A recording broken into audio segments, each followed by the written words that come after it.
If we could, we've got a request to speak, but I'd like to get our minutes approved first from our last meeting.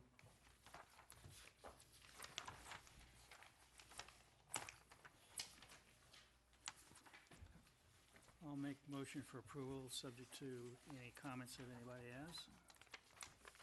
Second? Second. Yeah, on page 4, last paragraph, second line, the line begins municipal attorney.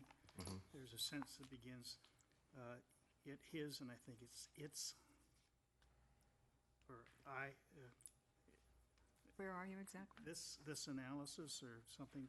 Last paragraph on page 4, this paragraph begins member Nelson. Second line, there's a sentence that begins about 3/4 of the way across, and it says, it, his analysis. Oh, yeah. Must be this. It is his analysis, Yes. right? It is. And the only other one that I have, I think, is on page 6.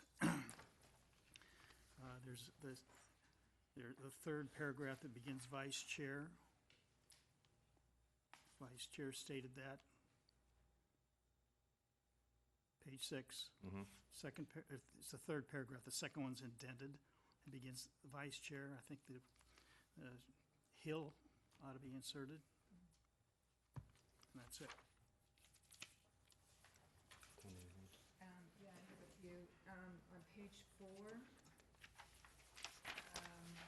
just sort of a grammar thing, second paragraph, it says, it starts with member Nelson, then it says, she stated that she sent out an email on June 23rd asking for an analysis of the legal expenses. For the expenses that are recoverable, where are those dollars being credited to? It just doesn't make sense, asking for analysis of the legal expenses and for the expenses that are recoverable. How are they being accounted, maybe? Yeah, where those, have those dollars been credited? I'm not sure what they're saying.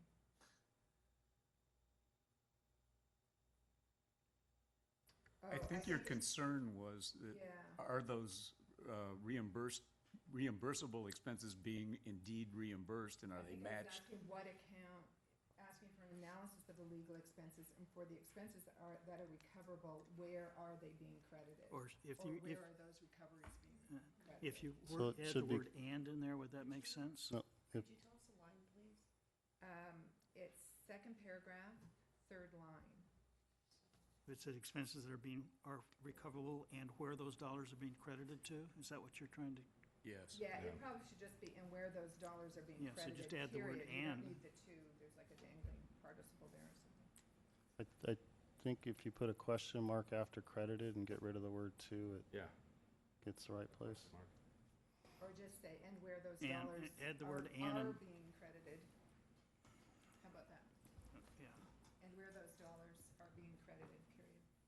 And then, and on the last paragraph on that page, it starts with member Nelson, and then there's about 4 lines down, it says, the document provides all the cities that have in-house attorneys, it should be clarified, in California. It's not all cities everywhere, just in California. And then she found the salaries of the attorneys online. It should be the in-house attorneys for Orange County cities online at Transparent California. Because there was only 5 or 6 that we looked up. It was just the ones that were on that list.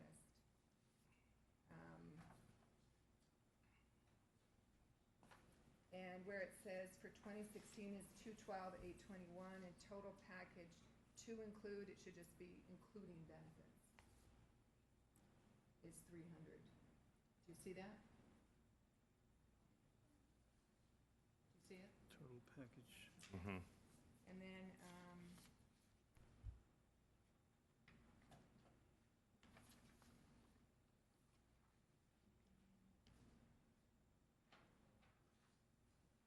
oh yeah, page 7, there's an inaccuracy, the second paragraph, or the one that says it was suggested, says it was suggested by member Nelson and Vice Chair Hill that the city should just go ahead and raise fees to recover 100% of costs. I do not believe we said that. We would not have said that, because the total costs in some cases are, 1,000% of what the actual is right now, so we would not have said that. I think what I would like to say is that, or what I recall saying was that Member Nelson and Vice Chair Hill, that it was clear that the city's fees are drastically less than full cost, according to the consultant's report. And I think everybody agreed on that. Is that something you need to go back and check the minutes? You can check them, but I would be aghast if we said that we should recover 100% of costs. I mean, I think everybody understands that that's not feasible. We had talked about recovering the 20% that we had discussed at an earlier meeting. So that needs to be corrected. And then middle of the page, same page 7, Assistant City Manager starts the paragraph. The second to last line in that paragraph, it says up to the amount that it costs, not is costs. It costs the city to process.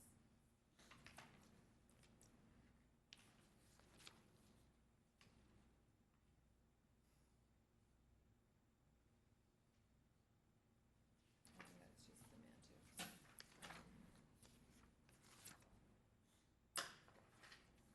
I think the rest is fine. Yeah, on page 10, third paragraph, starting with Member Nelson wanted to make a point. It should be a 2 in there, I believe. Member Nelson wanted to make a point.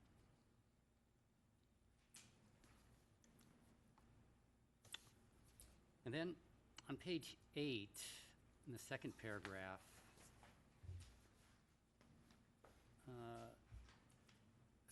second line, it states, and were selected to come up with ideas to help the city come up with ideas. I think that probably should have been, were selected to come up with ideas to help the city's financial condition, but maybe not. It kind of repeats, come up with Yeah, it does ideas. repeat Yeah. itself.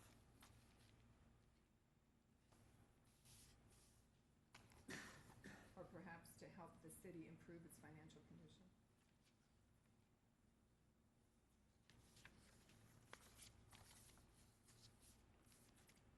That's all I have. I don't have anything at this moment. All right.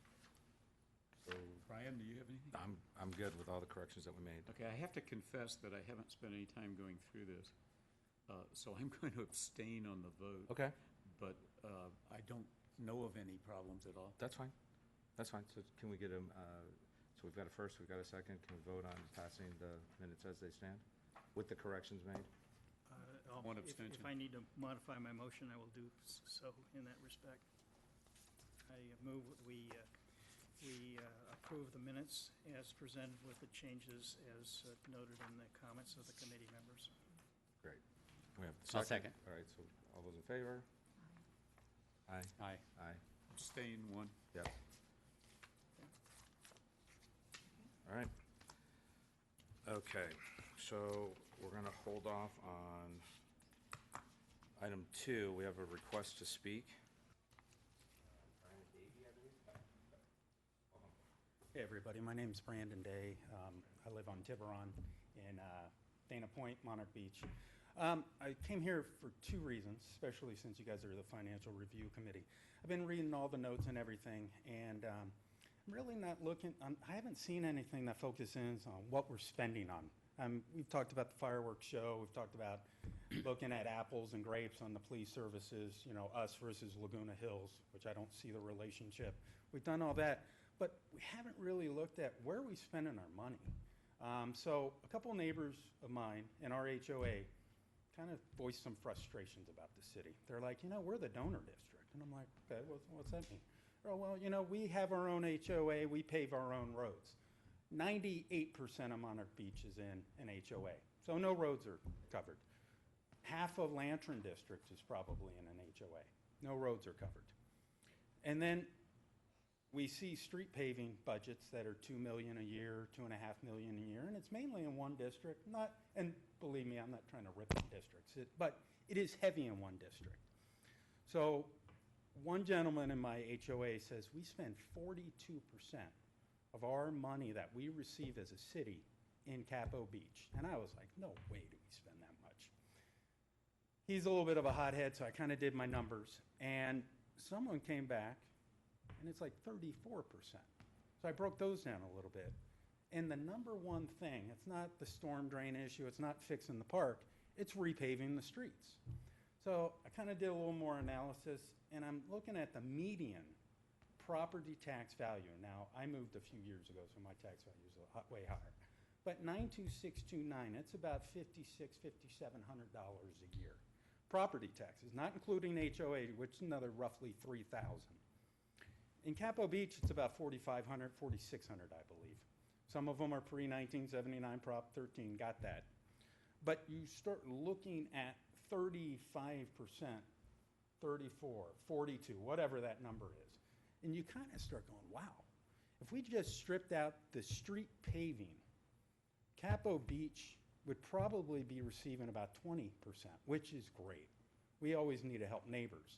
But it just seems that one neighborhood, which a lot of folks have been coming down complaining about growth issues, other issues, and everybody has an issue.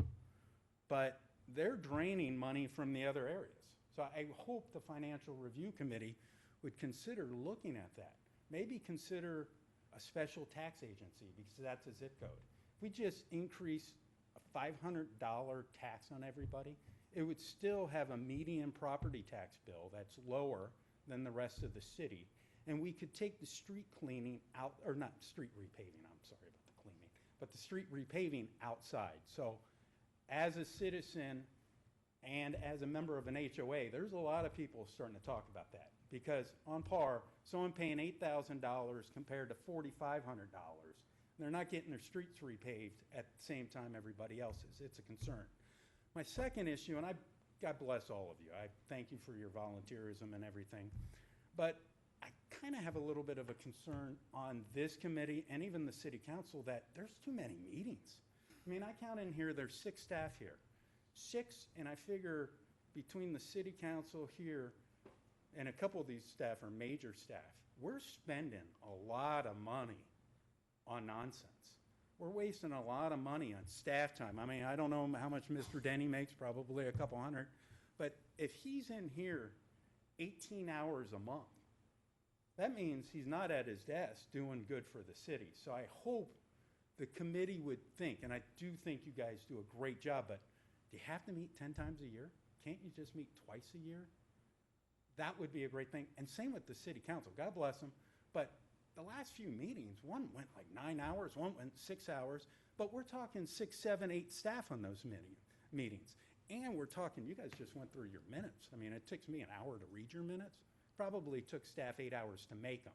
So I just think between that time, we're a city of 38,000 people. 38,000. Do we really need to meet that much? We have very competent staff across the board. And I just think it's a good time to maybe look at that and maybe look at some cost savings instead of looking at reducing our public safety, especially with the increase in homeless population, cutting back our fireworks show, cutting back our concerts, and doing whatever else we need to do to make this thing work. I mean, my number one issue is growth, but I'm not going to go there because that's too political in this world. But I do hope that people realize that some people aren't getting a fair deal. And I think we can get a lot of savings out of saving time here. That's all I want to say. Thank you again for all that you guys do. Appreciate it big time. Thanks. Thank you, sir.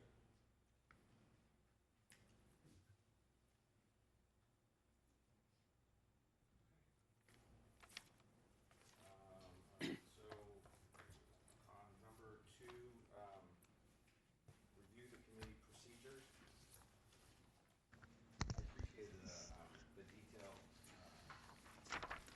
information that was supplied to us. Thank you. Yeah, thank you, and I apologize, I missed the last meeting, and then Mike went on vacation, and I know you had a discussion at your last meeting, and so while he was out, I thought I would just take the initiative and put something down on paper as a starting point for your committee to discuss in terms of, one, establishing regular meeting time so that it became a predictable thing, so that you knew when and where we were going to conduct this business, and then looked at breaking down the types of work that a little bit beyond the work that the council did in the attachment A that was provided in your document, looking at financial policies, the assignments that are provided by the city council, and then the work that you guys decide to initiate through this committee. So, and one thing I do want to point out is, of course, given that there is an anticipation that this committee will initiate work,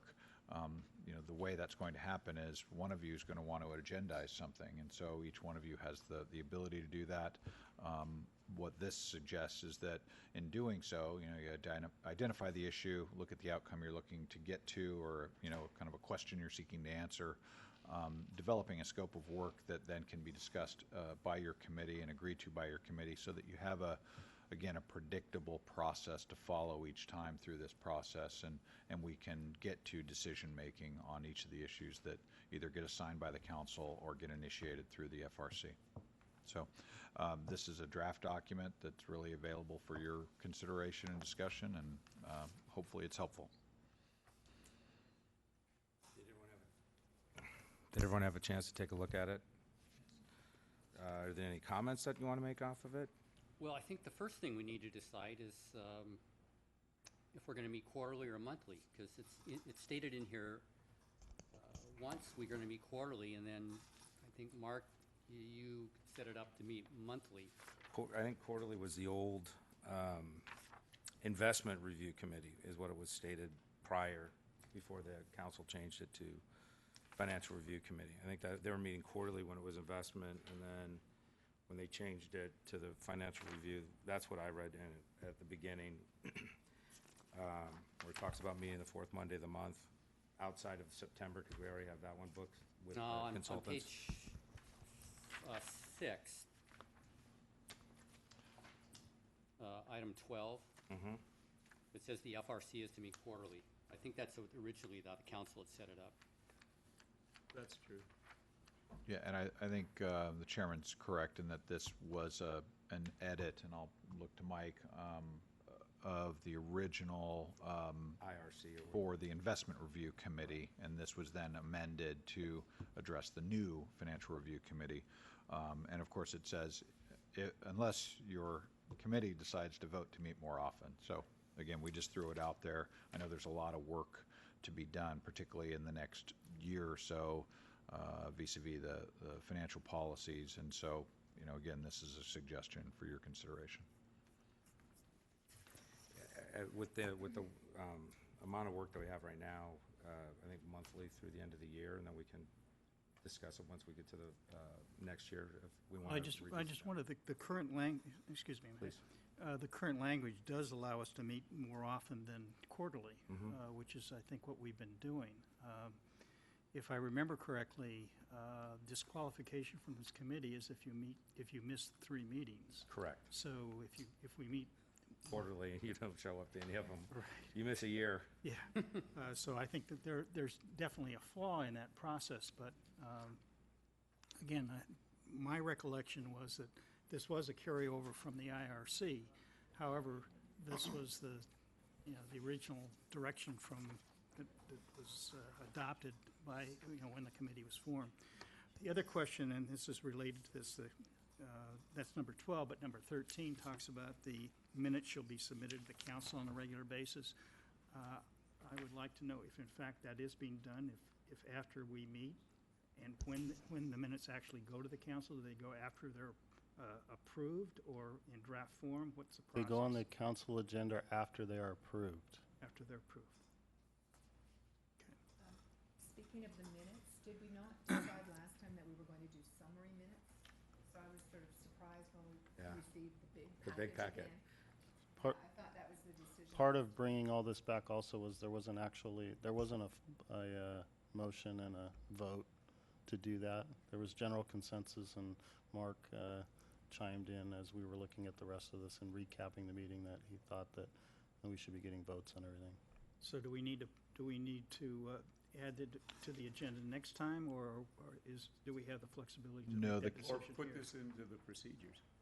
With respect to the minutes, the council did establish a policy at its last meeting to go to action minutes for all boards, committees, commissions, including the city council. Okay. And so that makes it really easy. great. So, but, No action is needed then. but the council was very careful in saying, on a go-forward basis, that would happen. And because these weren't approved by your committee yet, we thought we would stick with the old process until such time as these got approved. And then going forward, it's just going to be action minutes. Okay, Good. thank you.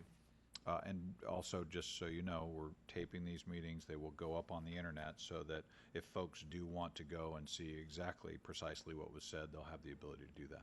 Oh, okay, great. How can we do that? No, we're doing it. Mark just said they're doing that. Isn't done yet?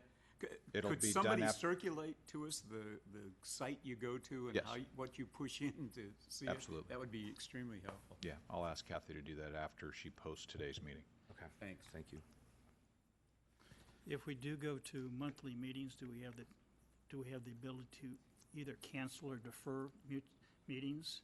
In other words, we're into the holiday season, we don't necessarily want to meet at that time, or we don't have anything for a particular agenda, can we cancel the meetings? I think we can if we're going off of the original where it's original quarterly and services. we're just meeting monthly to get caught back up with all of the, all these different items that we have on our plate right now. Well, I notice in December, the fourth Monday falls on Christmas. Yeah, that's So, not, so no, we're no, probably not going to meet. right. Well, I'm also addressing this gentleman's comments about, I don't want to just meet to meet. If we have an issue to discuss, we should definitely meet. But if No, we don't yeah. have anything to discuss, or it falls at the wrong time, we should have the flexibility of being able to either cancel, defer. Why not, rather than make that a procedure, make it the group will decide, there's a minimum of quarterly in the charter, if you will. And let's just set the schedule for the next so many months, 3 months ahead all the time.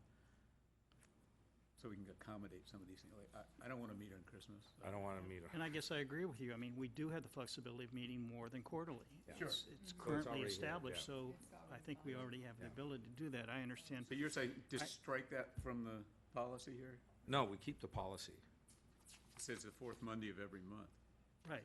Or, That's but a it goes on to discussion say, point, yeah. it goes on to say, meeting quarterly on a date, on a set date and time unless the majority of the FRC votes to meet more often. Well, we can always vote to meet more often. Yes. So it's fine. You're reading Deborah's thing rather than, Well, the I'm resolution. The actually resolution, the reading the original one. resolution. right, that's already in effect, and that's the council's resolution. Right. It's- Now, I understand the I city think the only manager. thing we're debating is page 7, isn't it?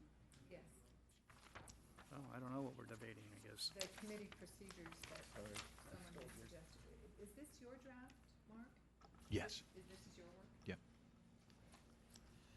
See, I understand the desire of the city manager and maybe of others to have regularly scheduled meetings, but I think we have the flexibility to do that and with a commitment to meet at least quarterly. So are you arguing on page 7, take out that item? I'm arguing on page 6 of the resolution to leave it as is. I don't think we can deal with it. Isn't that given us by the council? We can't edit that. Yeah. Right, so that's what we're saying, we're not changing Well, I'm anything. saying, so why not be consistent with the council's Right, direction? we're just going to stay with Oh, that. okay. Okay, but what we're wording right now is page 7, I think. So, well, should we modify that to take out that first Monday of every month? Is that the Well, idea? we could say. I'd just like it conform with the resolution. Yeah, Yeah. we're going to, Okay, we'll keep the working the procedures in place. As far as the meeting time, we'll go off of what the council has already recommended, quarterly or as needed.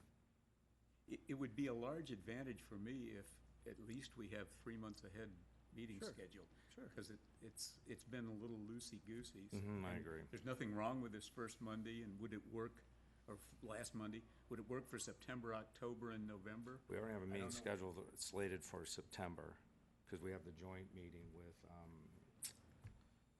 The council the council, and the. and then we have the independent one with the consultant, so I would like, rather push off now to look at October, because that's, What's, okay, is that a general form, what's the joint meeting? that's the one to start looking at the long-term policies to put together. Okay, I'd like to have another meeting if we could, or tag it onto the end of that. talking about tighter books, tighter forecasts, more thorough reporting. And I'll give a plea at the end of this meeting as to why I think that ought to be done. And putting it off, I think, is a disservice. I think it's really a missing element right now. Okay, what we talked about just a minute ago is to make a motion to investigate that. Okay. And then we want to look at the scope of the work that would be needed for it and a timeline, and then we can all agree that that would be our next item that we'll tackle. Okay. So for now, let's just stick We're with this. doing page 7.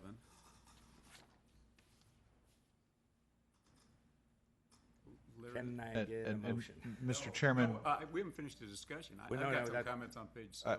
I did want to point out there's a typo, so I apologize. Second sentence under committee work and procedures, instead of county, it should say council. Oh, My Say that again, apologies. Mark? Second sentence under committee work and procedures, where it says county, that word should be council. Oh, Old okay. habits die hard.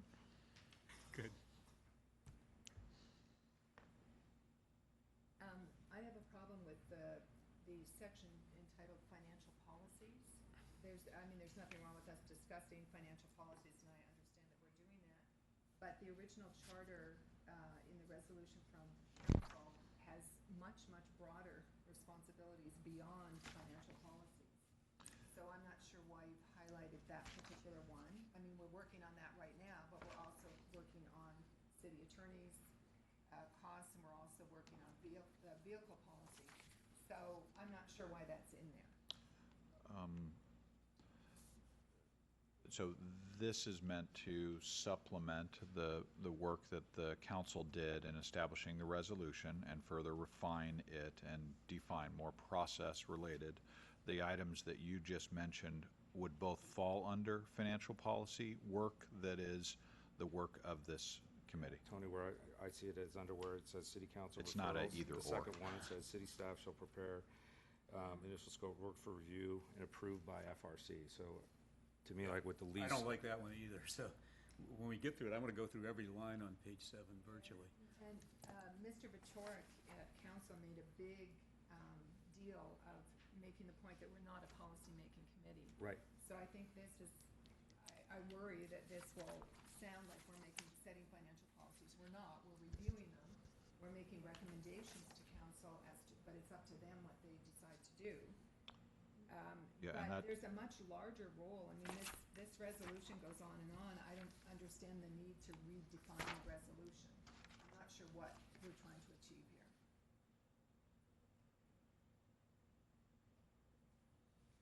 I mean, to my way of thinking, the resolution is very broad. We were established as a committee to help the council improve the fiscal condition of the city. And it's intended to be very transparent, very open, very broad. And I think this sort of narrows down the field, and I'm not sure that that's what the council had in mind, and I don't think that's what the public would have in mind. This in no way attempts to narrow the field. This attempts to refine your process so that this committee can actually get things accomplished. Correct. I mean, the studies at the very end, it says, This implies that everything under committee work and procedures only consists of this stuff. And that does not match the charter at all. It's too narrow. I've got some more discussion points if you want to go through The very individual. last one, Buck, talks about a proposal defining the work that you want done and the scope of it. So it addresses exactly what you want to do about looking at. No, the it whole. does not. How does it not do Well, the that? resolution, for instance, has a point that says we're supposed to be reviewing financial reports, regular financial reports. We've yet to review any financial reports other than the budget. We have not done that, so that should perhaps be in this procedure. I just don't. We've provided the quarterly financial reports. We've done one today. That was the first quarter of the year, this calendar year. Second quarter, I'm reviewing it right now. In government, we process payments all the way. We're not asking you to review it. No, think I put we on the ask agenda. us to review it, the I put it on the committee. agenda and also provide you with the monthly financial report, so Perhaps there was a misunderstanding with my use of the word refine on the first sentence under committee work and procedures. Rather than refine, perhaps the committee could consider supplement, Excellent.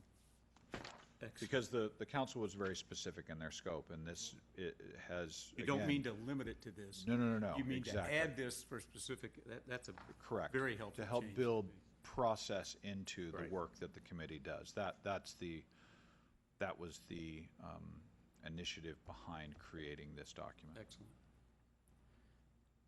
Are you ready for comments now? Tony? Technically, we're supposed to make a motion, we're supposed to second, and then we make comments. Okay, Can I get a motion? no.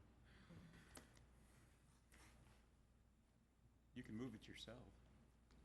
I can make a motion, I need a second. If not, it won't pass, and I'll just sit here. Why don't we just discuss this thing and then make a motion on what to do with it? Because the procedure is, we make a motion, then we have a second, and then we have discussion. That's how it kind of works. That's not my experience at the city council, but if Okay. that's the way you Well, no, want I to do mean, it, make your motion. Mike, am I off on the, or Mark, either one? I'm trying to move this thing along, and we're just stalling out here. Are we permitted to discuss it before we make a motion? Yes or no? It's really up to your committee. However, it seems that you probably want to make some adjustments to the document. Correct. You may want move to approve. you may want to discuss those adjustments and then make a motion to adopt those adjustments. And, depending on the adjustment, you may need to vote on one at a time. I don't know, but again, it's really up to the discretion of your committee to try and work through this to hopefully get to some resolution. All right, we'll start on the left and go to the right, and we'll get adjustments made off of it. Well, I see what Mark was trying to do. He was trying to simplify this and give us specific directions on how we would act as a committee. And I think what he's done is a pretty good job. We just need to tighten it up a little bit. Including, I'm still unclear on if we're meeting quarterly or monthly or bi-monthly. I like the idea of meeting at a set time every time, so that everyone knows when we're supposed to be here. And maybe we move to bi-monthly. Yes. The city council, in adopting your charter, the motion that was made was for quarterly. The draft that was given to them to discuss said monthly. It was changed by motion and voted on by the council to be quarterly. And then the committee has the opportunity to have special meetings as needed. But it's quarterly by charter. So why don't we set it up at a set time every quarter? And then if we have to meet between the two meetings, we can do that. Well, there's a practical aspect here, and that is the fact that we have met monthly. Mm-hmm. And that every year, we will have a budget to approve, we will have quarterly and monthly statements to review. I don't see how we get this work done with quarterly, plus all the jobs that city council is going to refer to us. So the resolution says one thing, but let's be practical. It's pretty clear that for the foreseeable future, we should be meeting at least monthly. And if so, why not set it up for this fourth Monday of each month? Well, first of all, we've been meeting on, this is a Thursday, so, excuse me, Tuesday, so, why Monday? I mean,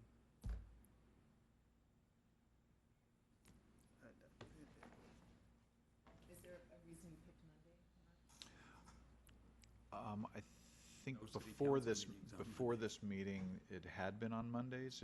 That was my recollection. But, again, I was going off my recollection without having the benefit of Mike to ask when I developed this. So I will also further refine what Mike said. So the council has set a minimum number of dates, which is quarterly. And the council said specifically, unless a majority of the FRC votes to meet more often. So this is your opportunity to vote to meet more often if you want to do so. Monday, Tuesday, Wednesday, Thursday, Friday, we're here. We could make arrangements to be here Saturday or Sunday if you like, and we're happy to do so. So, let's think of it from excuse me for interrupting, but Of course. let's think of it from a strategic point of view. Do we want to meet at a time that would allow us to convene and have our results or our information be conveyed to the council. So does it make sense to meet on a, like a Thursday or some day where we can meet, have a discussion, that information then will be available to the council to discuss or not discuss on they meet on Tuesday, correct? I think you'd probably have to move it at least a week ahead in order to have minutes ready. Yeah, but if they meet on, what did you say? First and third. First and third, if we meet on the second or the fourth, that would give them some flexibility, And as we switch to action minutes, could they be made available in 2 or 3 days so that they would be to the next council meeting if it was a week later? Or The only That's problem true. with, the only problem with that is the current process is that they do not receive the minutes until after we've approved them, which is in the subsequent meeting. But we're videotaping these now, and we're putting them up so they can go watch Well, it. and maybe at the end of the meeting, we're only going to make 10 votes today at most. At the end of the meeting, we could just restate what was stated this meeting, and that action minutes are therefore approved. It's just which motions were passed and what was the vote. Isn't that about all there is in an action minutes? So that maybe we could approve it, in 10 minutes at the end of a meeting or 5 minutes, so that it would be available and we wouldn't. Otherwise, our data, particularly on financial reports or budget decisions or whatever it might be, is not very timely to benefit the council. It kind of relegates us to. That was the reason I suggested maybe we stagger them on alternate weeks of council meetings. Well, the fourth Monday would then fall on the first Tuesday, so it would work.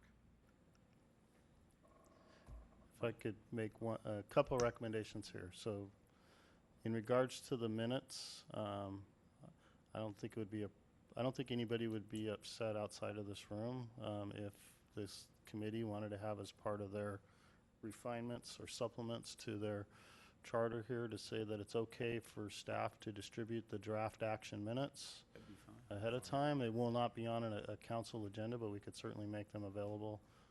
But until you vote on actually accepting them, they're not going to be official. And at that point in time, they would actually be put on a council agenda. That's one. Another input I would suggest would be to go ahead and establish a regularly scheduled meeting date that coincides with the close of a fiscal quarter. So it would be maybe the fourth Monday, Tuesday, whatever week of the month following the end of a fiscal quarter would be your regular scheduled meeting. And then the committee, by majority vote, could establish special meetings as needed. So we'd be looking at, the fourth week of April, the fourth week of July, fourth week of October, and then December becomes an issue. We might hopefully push that until maybe the first week, and we would push it to the first week in January or something. So just generally, if you put it around the financials, that we'd have quarterly financials at that point in time, that might make more sense, and then have as many meetings as you want beyond that. I think that makes sense. Is Monday an issue with Planning Commission? Isn't that? Do they meet here Monday nights? Because They we do. had one meeting where we had to get out of here quickly so they could set up. They do, but we I have, think we should have that kind of conflict. we have plenty of meeting rooms, so if we needed to extend this into We can just move. the Public Works Conference Room, we can do that. So, I'm not sure either that we should be defining an end time for the meeting. I think it should just say 4 PM. Obviously, we try to do it within 2 hours, but I'm not sure that it serves the public if we say, oh, sorry, we gotta go home. yeah, I just had recalled that from a conversation that your committee had, so it was more, again, my memory of a conversation. So again, it's up to you. My suggestion is that we do what council does. If there's work to be done, we finish it. That's what we're volunteering to do. I'm not sure it's appropriate to say, oh, well, time's up, we're out of here. Well, but at the same time, I think we need to, I don't want to be in here 11 o'clock at night. No, obviously. I don't think we'll be doing anything like that. And the other thought that I had is, and I'm not fighting for a particular day of the week, but if people decide they're gonna take long weekends, Monday doesn't really work. So, like I said, Tuesday, Wednesday, Thursday are probably more convenient. Why don't we do the Tuesday that is not a council? That's okay with me.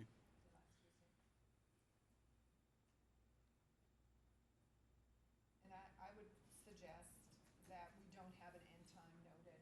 I don't think that serves the public. I mean, obviously, we try to do it within 2 hours, but I don't think it's right to just cut it short. I disagree. I think that we're not being supplemented with any kind of pay. This is 100% volunteerism. If we have to go, I'd rather schedule another meeting instead of giving up 6 hours of my time when I travel every week. If you're gonna stick me here for 6 hours to go over some stuff, and I'm not being compensated for it.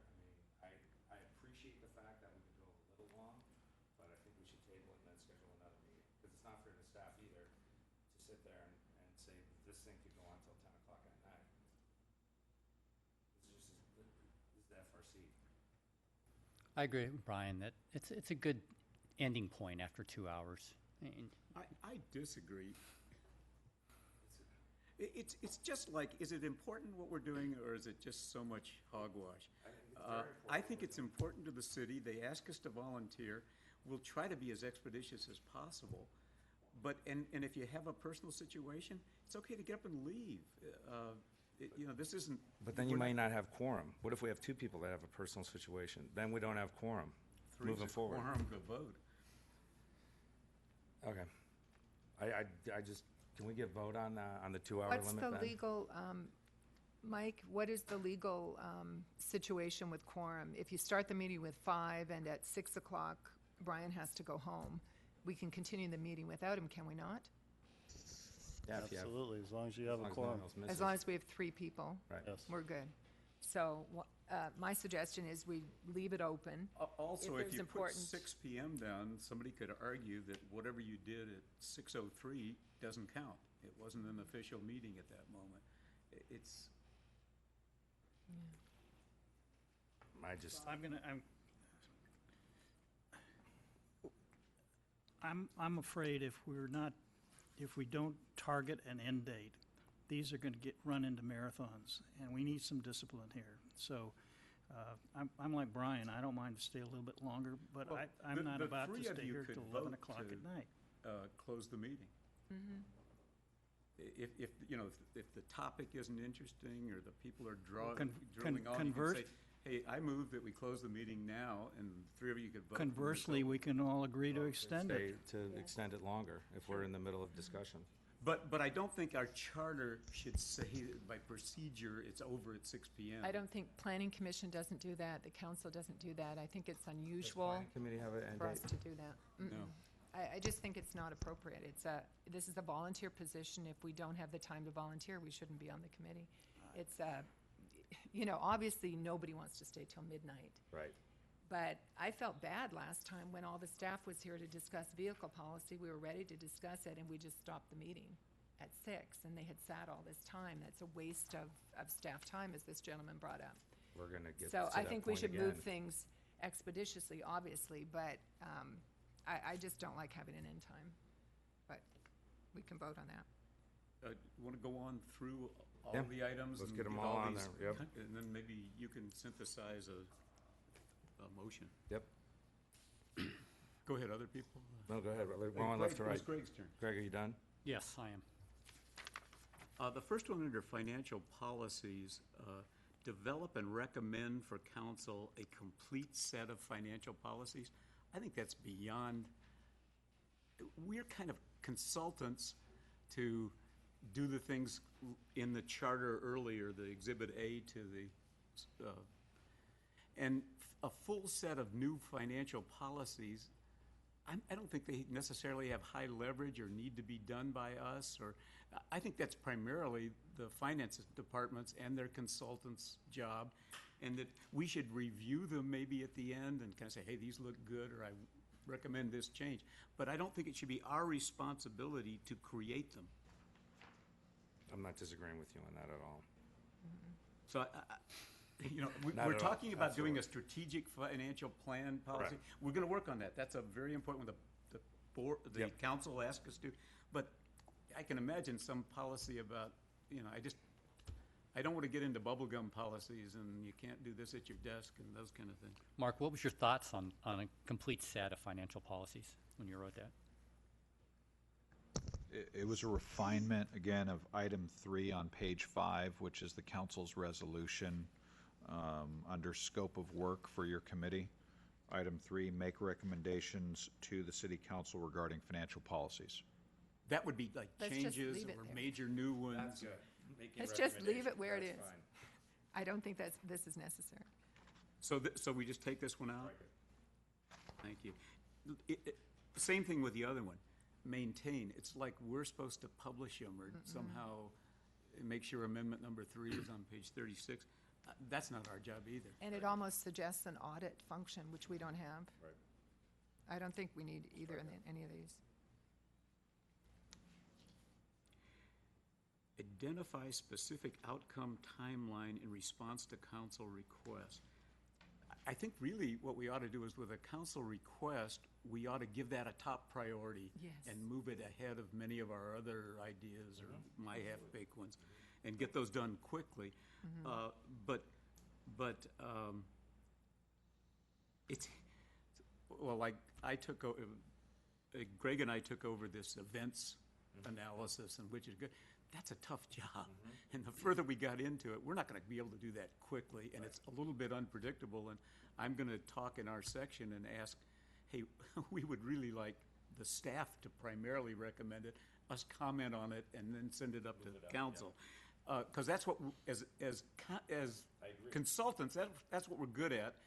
As doers, you know, I have never been to most of these events, and I shouldn't be commenting on their relative worth. I agree. You collect the data, get it into staff, set it up the, Right. then make a decision on what you want to do with it. So it's some of our, one, I think we ought to prioritize council requests and do those as quickly as possible. We can report our current estimated timeline, but I'm not going to work 24-hour days. You know, you guys don't want to work 2 hours at the meeting. I don't want to work 12 hours over the weekend like I did this weekend. So if we could, If I can clarify, the Thanks. effort here was to have for staff the job of working with council to define what outcome they're seeking and what timeline they're seeking it on. clarify the request. That would And be sharing that with your committee, that's our job, so that if council comes up with an idea at a council meeting and they say, hey, we need FRC to look into this, it's our job to say, can you please help us refine what outcome you're looking for, and by what timeline do you want When that do you want it information? back? So Great. that we can convey that to you when we come back to you and say, hey, council's given you a new assignment, and here's specifically what they're looking for and the timing that they're looking for it on, and then we go from there. I think that makes sense. I think we spend so much time discussing what, how we're going to do things and very little time actually doing it. I mean, the legal thing was assigned to us in June, and we're still discussing what's the scope of work. I mean, I don't work that way. I usually just, here's the job, go do it. And so I would be in favor of anything that minimizes the red tape and just get the job done. So I agree with that. The council should define when they need their answer and what their answer would look like. And with regard to any tasks given us by the council, I think the staff should be committed to provide information to help answer that one, it's data and so forth. And that's why we noted here that the staff would then take that direction from council, identify the outcome, identify a timeline, and then develop a scope of work to present to you to say, is this the type of Great. data and other material that you'll need as a part of the scope to produce the And outcome? then we work together to cross out some of those and Correct. add others and say, okay, Correct. that's the information we'll need, then Yeah, it's, you'll provide it and we'll work. and- it's project Good. management. Good. I think a lot of that could be driven by FRC members too, because if you're analyzing an expense and most of us have a financial background, you know that you start by analyzing the expense, And that's what, I mean, I think that next paragraph yeah. dives into getting your input and your request from staff. Okay. Okay. Under the FRC initiated studies, the second paragraph, defined outcome. Can we, We'll be are there studying any other something- changes to the next two paragraphs under the city council referrals? Just before you move on to the next item. I have a Oh, I'm problem sorry, with the okay. scope changes require approval by FRC. I mean, often you start investigating something and then you say, oh, wait, but I also want to know X, Y, and Z. I mean, I found that with the vehicle policies. I talked to the guy at Enterprise Leasing, found out more information, did a lease versus buy thing. That led to more information. Then I started analyzing some other stuff. I mean, this scope is a free-flowing thing. So if every time I want to look at another piece of paper or analyze something else, I have to come back to this body for approval, I think that's unnecessary handcuffs. I think it creates, again, the red tape. Well, maybe we could have if it takes more than this much time, an hour's time by staff or 3 hours time, so that there's not some unreasonable or some hugely interruptive request Yeah. from us that's a change of scope that causes Mike's department to have too much to do and couldn't do the basic work. Tony, I view all the requests that you put in after this part of the lease analysis, so I don't think it really changes the scope of what you're trying to get to when you were going through it.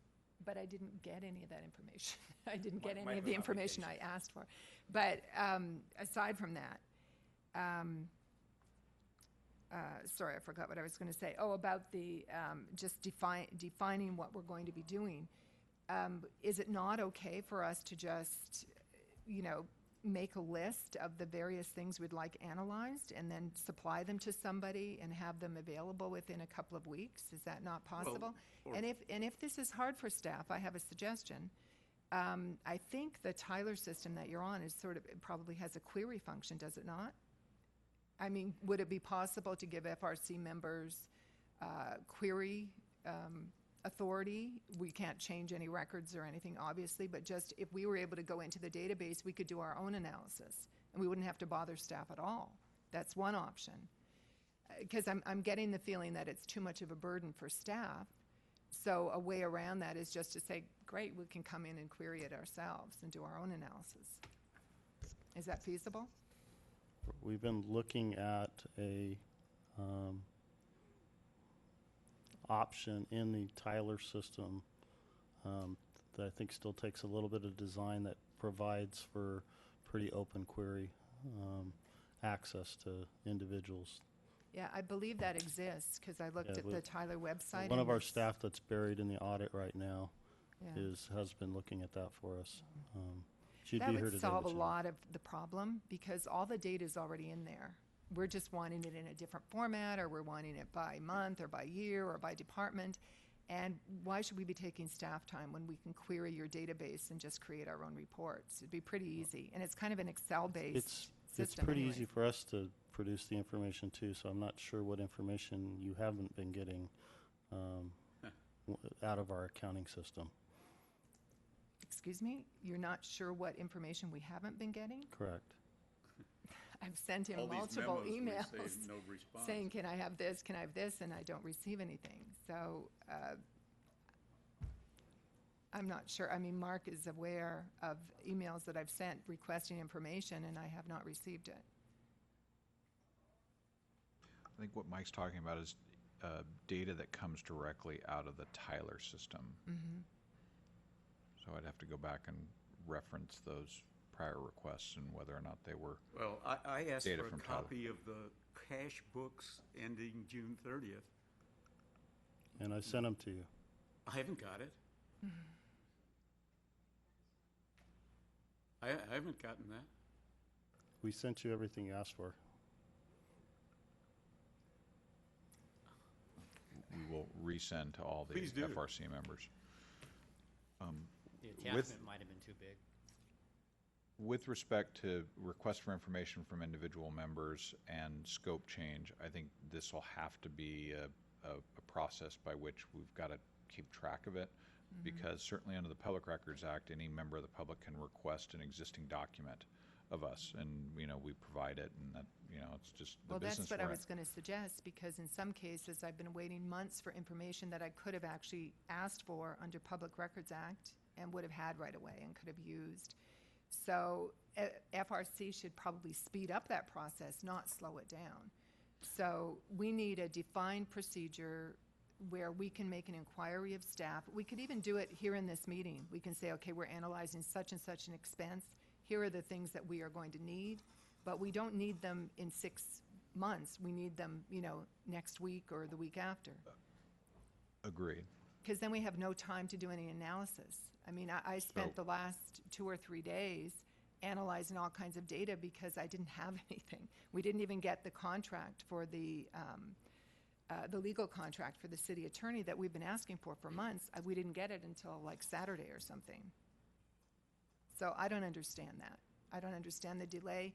And so we need a procedure from staff that says when we make a request, it'll be acted upon within this time frame. So again, your committee will have to determine, we will continue to be responsive to requests for data and existing records by any member of the public or this committee. There's nothing this committee can do to abrogate state law.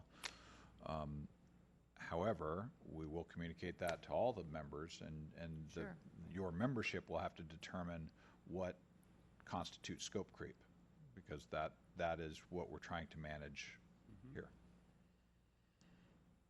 Say that again? The membership will have to decide what? You're saying we got to have a majority vote of this committee to get a request answered. No. That's That's what it sounded like. I'm That's sorry. the opposite of what I said. What I said was that we'll continue to provide information based on individual requests, and we'll share all that information with all the committee.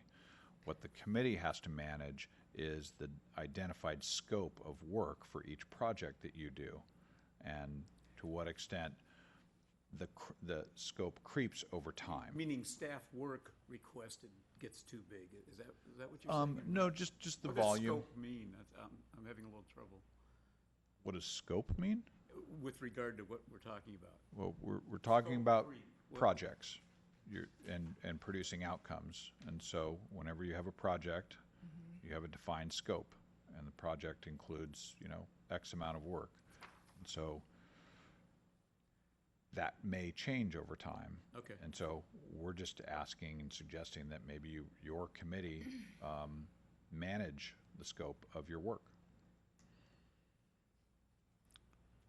Well, in our original charter, on number 6, says access to such documents and information requires a majority vote for the FRC.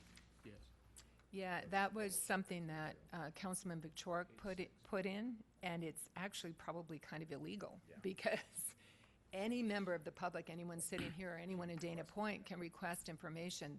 All of this information, unless it's legally privileged, belongs to the people of Dana Point. So to suggest that we need approval from all the committee or from anybody else to ask for that information is not appropriate. Yeah. Well, is this official, or is this still up for This is- discussion? 7 is up for discussion. Okay. Yeah. This other stuff is the signed thing by the mayor and voted by the council.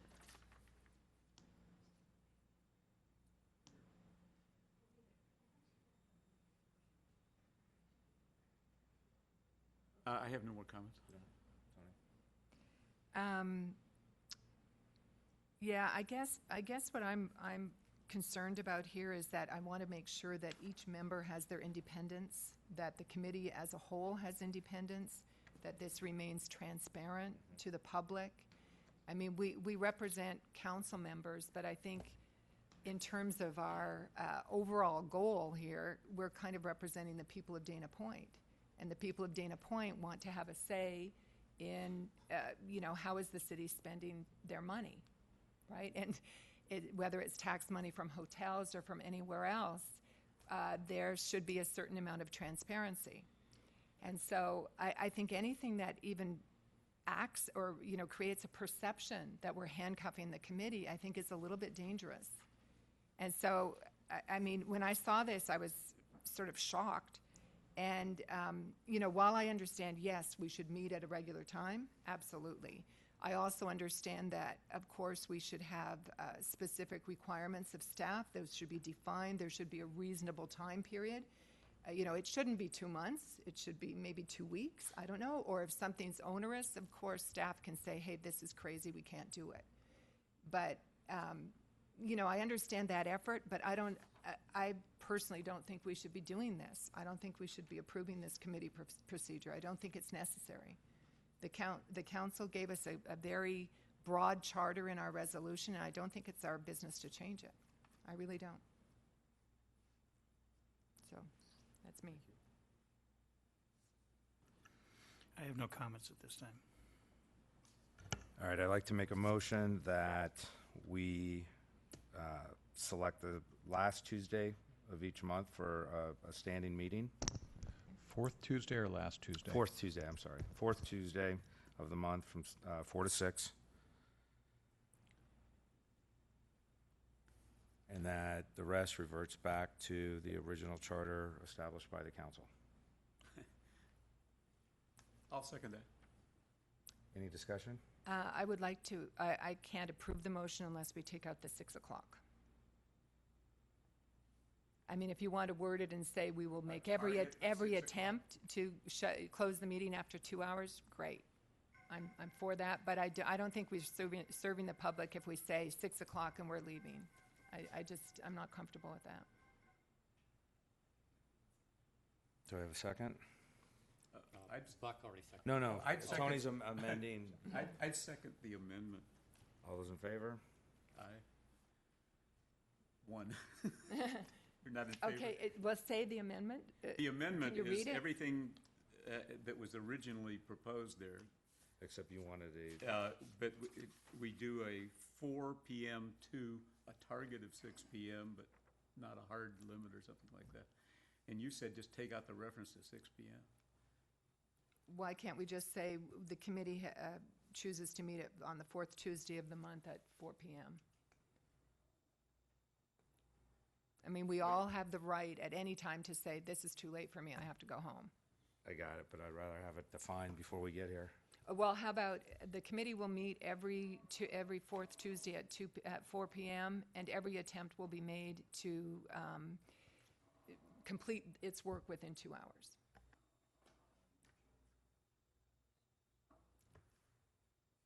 Do you like that one? I'd just rather put down 6, and if we have to go long, we vote Okay. to extend it longer. Okay, then I Okay. can't vote for that.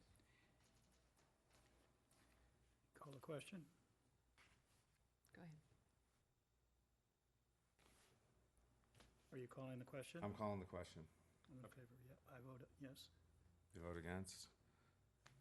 Against the amendment. right? Against the amendment, yeah. Against the amendment? Oh, I'm sorry, against it. Okay, so the motion is 4 to 6. 4 to 6. Okay. Now do we want to vote? Now we want to vote. All those in favor? Aye. Aye. Aye. No. Opposed? No. 2. 2 noes. Got it. Okay, All right. that was fun. Vehicle leasing program. Oh, Can I just ask a quick question? So it was everything above the committee work and procedures that you just approved? So nothing below We're the going line? back to the original charter. Perfect. Thank you. Thank you.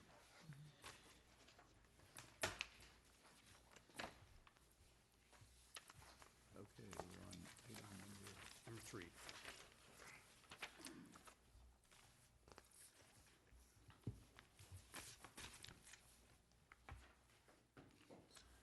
Tony, you have a ton of information. what is item 3? Item The 3 is the vehicles? leasing. Yeah, vehicle leasing. Okay.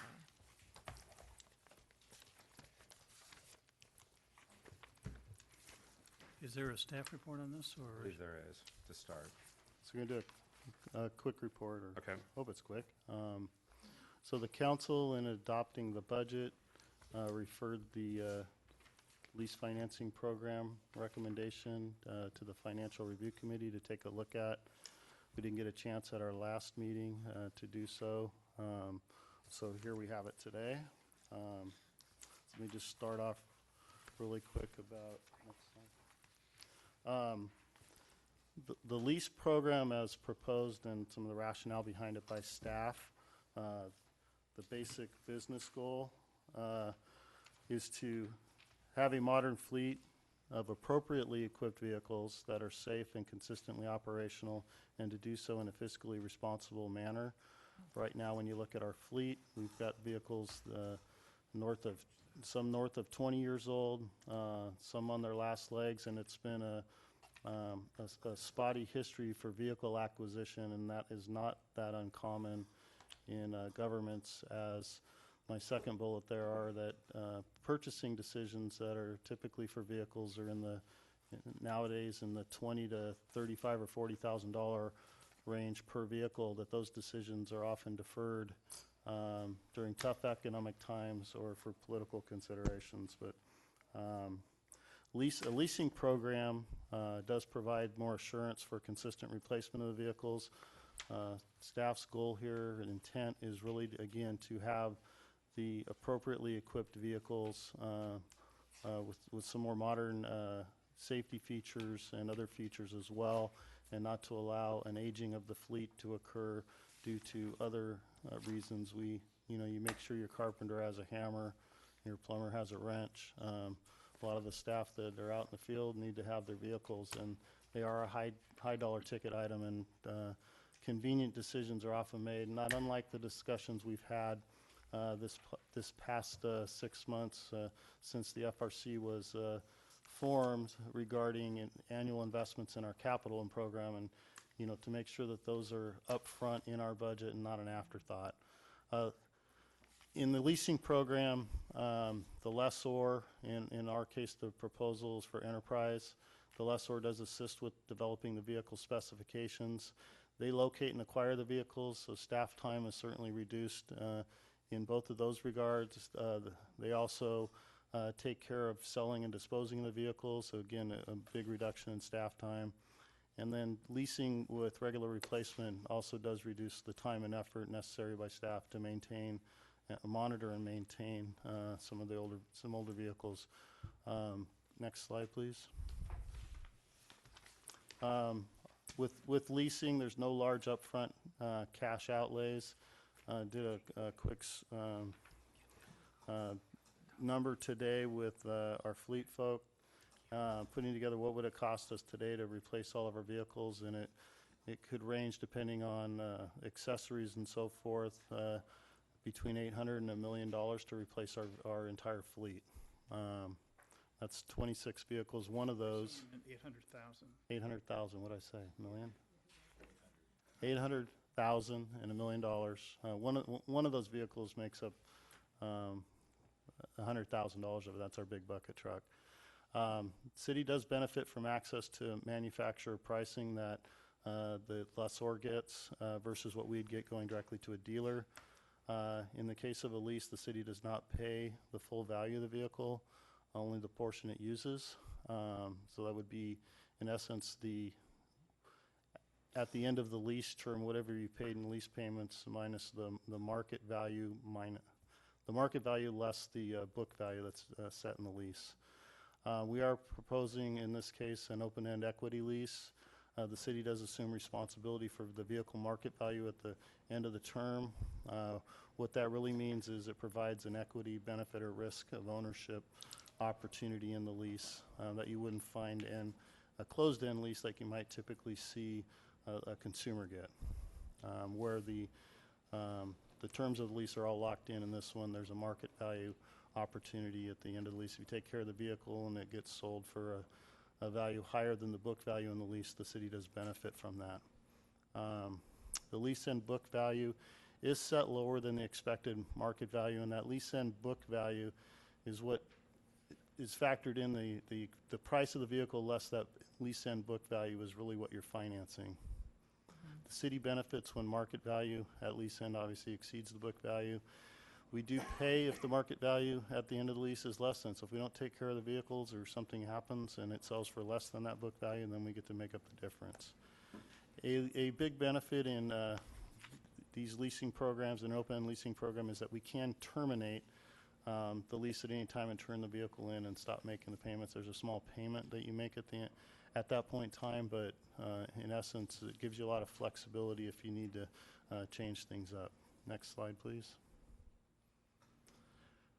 Just want to point out that in the typical closed-end consumer lease, you turn it in and somebody walks around your car and takes notes on every little thing that's wrong with it and adds up a tab for you, that at the end of these leases, since it's subject to sale and market value, that you're not subject to those separate excess wear and tear charges. The city does have comprehensive vehicle insurance, so we wouldn't be putting that in the lease program. We have our own vehicle insurance through our insurer. Our deductible, just for information, is $2,500. All the manufacturer warranties are in effect during the lease term and do accrete to the city. And that staff does propose, however, one of the things we did propose at the council, but we've been taking a harder look at, and we did switch things up when we moved the fleet management over to Aaron Rosen, and he's got a history of managing a large ambulance fleet in a past career. So we brought some additional insights into how we're doing things. So we are removing the recommendation at this time that we run the maintenance through Enterprise, and in fact just continue to manage it ourselves. So with that, and I know Member Nelson, next slide. I know Member Nelson put together a whole analysis, and I look forward to her going through that. I did a similar analysis on buying versus leasing. I really tried to dumb it down, believe it or not, even though there's 10 columns in this spreadsheet. But I do want to walk through this. You each got a hard copy of this, I believe, as well. You might be able to see it better, or not. I don't think we have it. So what I did here, just, did they get this one? There's hard copies, so. You made a bunch of copies? Okay, well, stare at the screen. I will walk through this really quick. I know, Member Nelson, you went through a couple of individual leases. What I wanted to do here is take a fleet-wide look at it. And again, I was on vacation, so I did put this together in fairly short order, and I went through the various iterations for looking at individual lease first buy transactions and doing net present value calculations, and I went through the whole thing. And at the end of the day, I really wanted to try and simplify this, that if we took the fleet that we're looking to replace over a number of years, so we haven't decided on how quickly we would be implementing a full leasing or if we were to go to a purchase scenario, but I did run one out over a 7-year period trying to level out the replacements so that they all don't come in at one time, taking into considering age of vehicles, the type of use, to some extent, or a large extent, the condition and how many repairs we're having to deal with on individual vehicles. And I did put them into a schedule that's not shown here, but what I wanted to simplify it even further. So on this schedule, we've got the types of vehicles that would probably be looking at standardizing our fleet to. It totals 26, and when you look at the first column, the total is 26 vehicles, and I've broken them down into a basic level. We may not end up with Ford F-150s. It may be a Dodge Ram 1500 or something along those lines. It might not be a Ford F-350. It might be another type of heavy-duty truck. The Transit vehicle, or I'm sorry, the Traverse, it might be a different type of small SUV. Are you not getting it, Larry? I've got it. You hit the top button, it should come up.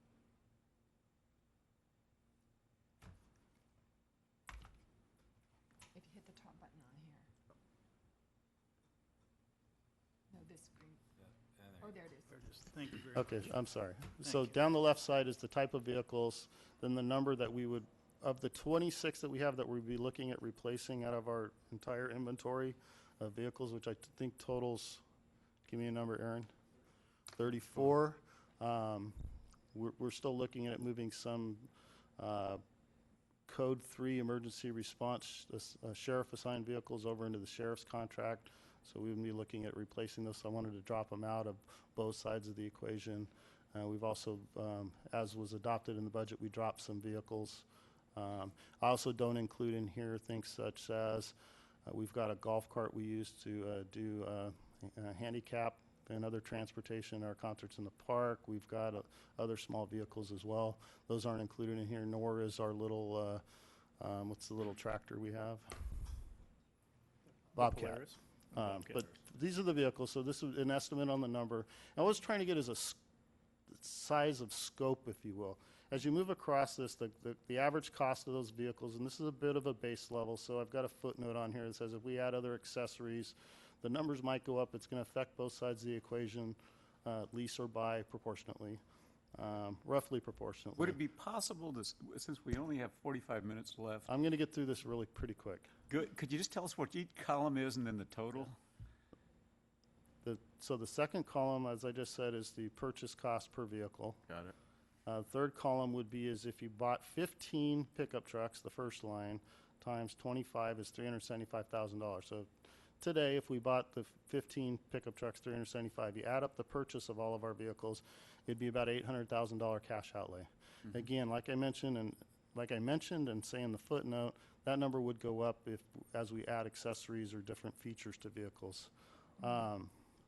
The book value at the end of 5 years, as determined as we got out of the leases, out of the lease discussion, and the proposals that we got in, would be a benefit to the city, but not the full market value in a lease versus buy discussion, because both the lease and the buy get the benefit of the difference between the market value and the book value. So Oh, so you're I just- gave the benefit to the purchase transaction. So the purchase cost net of that book value, and I'm not doing net present values on interest, with interest earnings and got everything fancy. else, but you got fancy. But there's the column for book value per vehicle, and then the next one would be net of that. So the purchase price net of the book value, which gives you the total fleet cost. So if I bought 15 trucks on that first line at a net book value, or a net value of $20,000, the net cost would be $310,000. So bottom line is $661,000 after you sell the vehicles after 5 years. That would theoretically, in this case, That would be the cost. the net cost. Yeah. Then you go across, you say the annual net purchase that we'd have to set aside. So if I bought all new vehicles today and we want to get into a purchase routine where we have new vehicles every 5 years, I'd want to set aside 1/5 of it each year. So I'm trying to get an annual cash flow. What's the annual cash flow hit? So the set aside is in that column. Then if you multiply that by the number of vehicles, the 123,380 is what we'd set aside each year to replace every 5 years our 26 vehicles as prescribed here. You go to the next column, annual lease. This is right out of the lease proposal from Enterprise. And then I multiply that by the number of vehicles in each line in the last column to get what would be the annualized lease cost. The one different one that's in here that I really did swag at the last minute, and I don't know that we'd go through a lease financing with it, was our bucket truck. It's a big ticket item. It's a $100,000 purchase, but I went ahead and put it in here because it is relevant. I did put that one on a 10-year replacement as opposed to a 5-year like all the other vehicles in here. So bottom line, on an annual basis, if you want to kind of average it out, it's probably $1,000 a year additional cost per vehicle, and I'm rounding the bottom line $33,000. So that's the total lease payment Okay. versus the total purchase set aside each year. And to say it's about $1,000 a vehicle, and I'm not sure if I didn't get a really. What's the 33,000? That's the difference between the annual leases and the annual set aside to replace the vehicles. This minus Oh, I this. see what you're doing. Okay. Again, I tried to simplify this into a different way. What's our annual outlay? So Right. to lease, we'd be looking at doing our whole fleet today would be 156.9. If we bought, we'd have to have the cash outlays, but then our annual would be 125,000. So again, I'm going back to my number one goal here, which is to have the right vehicles for staff that are operational and current. And within that, try and take away the knee-jerk reaction that I've seen my entire career, not just in the cities I've worked in, but in others, which is in difficult times, it's really easy. Let's put off the replacement of that $30,000 purchase, or maybe we have to do 3 of them. That's $90,000 bottom line. I can make a really easy resolution, and we'll just limp along for another year. Deferred maintenance is another way to look at it. So purchase versus lease in a consistently operating, for a consistently operating organization where you have a stable need for a fleet, purchasing is going to be a better financial decision, bottom line. In an operation where you're growing and shrinking a lot, leasing takes on a bigger, you have to be able to reduce or increase your fleet without big swings in cash. Leasing, the closed-end lease is a lot easier decision. What I'm looking at here, though, is an organization where I'm not making the decisions for the next 20 years because it's my company. This is a political environment with economic ups and downs, where the bottom line is we've got staff that we need to send out in the field, and we need to have them operating in decent vehicles we can count on. So, it's a policy decision as much as it is a financial decision. So that's my presentation. I look forward to hearing your net present value calculation. I think you probably ended up in similar places. We're pretty close, actually, because I noticed your 33,000 is 27% higher. It costs 27% more to lease versus buy. And if you look at the bottom line conclusion on my page, the cost of leasing vehicles is in excess of the cost of purchasing by approximately 22 to 24%, depending on which vehicle you buy. But all I had, because I didn't have any city information, was what was contained in the lease binder from Enterprise Leasing. And so I took the 7 or 8 vehicles that they had, got all their information. I talked to the leasing manager so that I understood the lease. And it's actually a pretty cool lease. I like the idea of the equity type lease where you actually benefit from taking care of your vehicle, and therefore you get the benefit at the back end. But he did. Well, let's look at my schedule. It's just classic business school lease versus buy. So let's take the first one, the 2017 Nissan Frontier King Cab, whatever that is. I guess it's a truck of some kind. Is that correct? Okay. So the term is 5 years. The lease with tax is $421.94 per month. The loaner thing was inconsequential. It's just information that they provided. The loaner is kind of a bad deal. Okay. Because if you Get to what's a good loan that deal, thing. let's get the number. Okay. Anyways, estimated market value at term. Okay, I queried the guy about this, and he said there's no guarantee of that value. That's just their estimate of what the estimated market value would be based on today's market. So we're taking that market risk in both the equity thing and on the purchase side. And You're not guaranteeing that And value. in neither case did I add in the profit, if you would, at least on the lease, if we make more than the book value. I Right. didn't factor that into all this equation. It Yeah, might I make- factored in on both, but it had the same effect. So there's an estimated market value at term that you trade this in after 5 years, you get $9,500, and there's a book value which satisfies the leasing company so that they're made whole. So you pay them what their undepreciated cost, which is $4,300, $4,293. The capitalized value is the value that the lease is based on, and I did calculate the APR in the lease. It's 4.5% is what is implicit in that lease, just so we know. The MSRP was listed in the invoice, but they're not really relevant. I think they just put them in to show what a great deal we were getting on the capitalized value. But when I asked him about, what could we as the city negotiate, he said that typically with dealer rebates and special deals and so on, most consumers, and especially a city or a business, could get basically the capitalized value, and he said with a difference of $500 to $1,000. So I made an assumption, which you'll see in one of my things here, number 2 assumption, that if it was under $25,000, I said we paid $500 more. If it was over $25,000, I said we paid $1,000 more. And I think that's probably a good guess. So we end up with this assumed purchase price.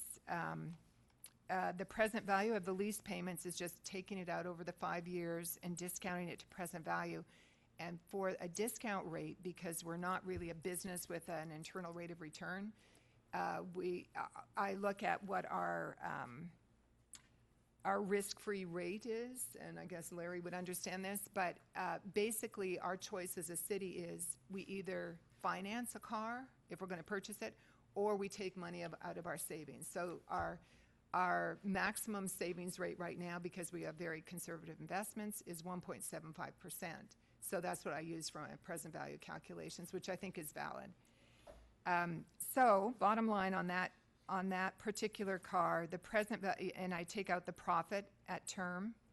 So the net present value of the lease after you take, I took the 5 years out, I'm getting this $4,800 profit, so or whatever it is. So I calculate it back to today's dollars. So we're all looking at present value.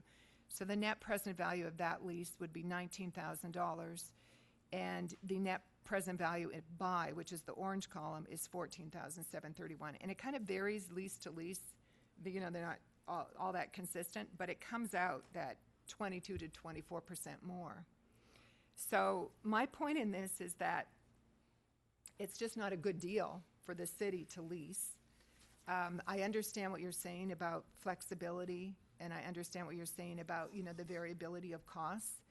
But I would prefer, if we're concerned about the city setting aside appropriate monies to replace vehicles so that you don't end up, you know, spending more money because you've got this 20-year-old truck that's costing you a fortune in repairs. I think there should be a schedule for replacing vehicles based on mileage or usage or whatever, and actually have a financial policy like some cities do, where you set aside a reserve every year for vehicle replacement. I know San Clemente does that. Several other cities I looked at do the same thing. And I think that solves the problem of the city driving old trucks. You just create a policy that we have this reserve, and the reserve is there, and whether we have good years or bad years, you have money set aside to replace vehicles. So that And maybe a policy that says when you replace vehicles. yeah, exactly. So turn the page and look at my second one. In looking at other cities, I saw that in many cases, what cities do is, instead of buying vehicles, they just reimburse their employee for the use of their own personal vehicle. Many cities do this. Many businesses do this. It's very rare for a city with a business with 60 employees or 66, whatever we have, to have 26 vehicles. That would be almost unheard of. Maybe it's common in Dana Point. Maybe it's just something we've been doing for years. But a lot of cities and a lot of businesses just pay the employees for the use of their own vehicles. Then it's not your hassle. They wash it, they fuel it, they take care of it, they replace it, and you pay them the going rate by the IRS, which is 53.5 cents per mile. And that doesn't create a taxable benefit for the employee. It costs us less, and it kind of makes sense. So then on this other page called Calculation of Break-Even Point, I tried to figure out I just took a couple of vehicles. I took the Camry, which was a regular sedan, and then the Traverse, which I hope is a truck. It is a truck, okay. Kind of an SUV. I'm not a car person, obviously. And then I looked at average annual costs, and I got that from this very nifty website called Edmunds. I'm learning a lot about cars. Edmunds.com, where you can, and I believe Kelley Blue Book has the same kind of statistics, where you can actually put in your zip code, and it gives you all this nifty information for your maintenance, repairs, fuel, insurance, the whole deal. So I was able to calculate for these two vehicles, the Camry and the Traverse, what would it cost us if we leased and what would it cost if we purchased it.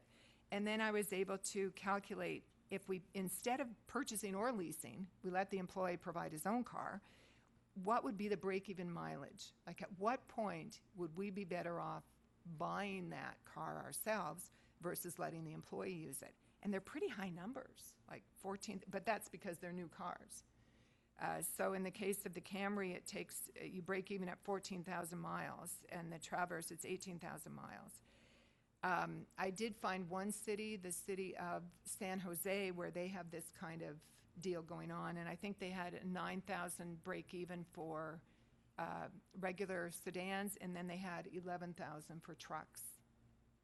So I did my scenario using 10,000 miles per year for my annual costs and so on. But I thought that was kind of interesting. So this will be something that Mark would refer as scope leak, but I kind of think that's our responsibility as FRC members is, you know, we were looking at lease versus buy. My opinion is we should buy.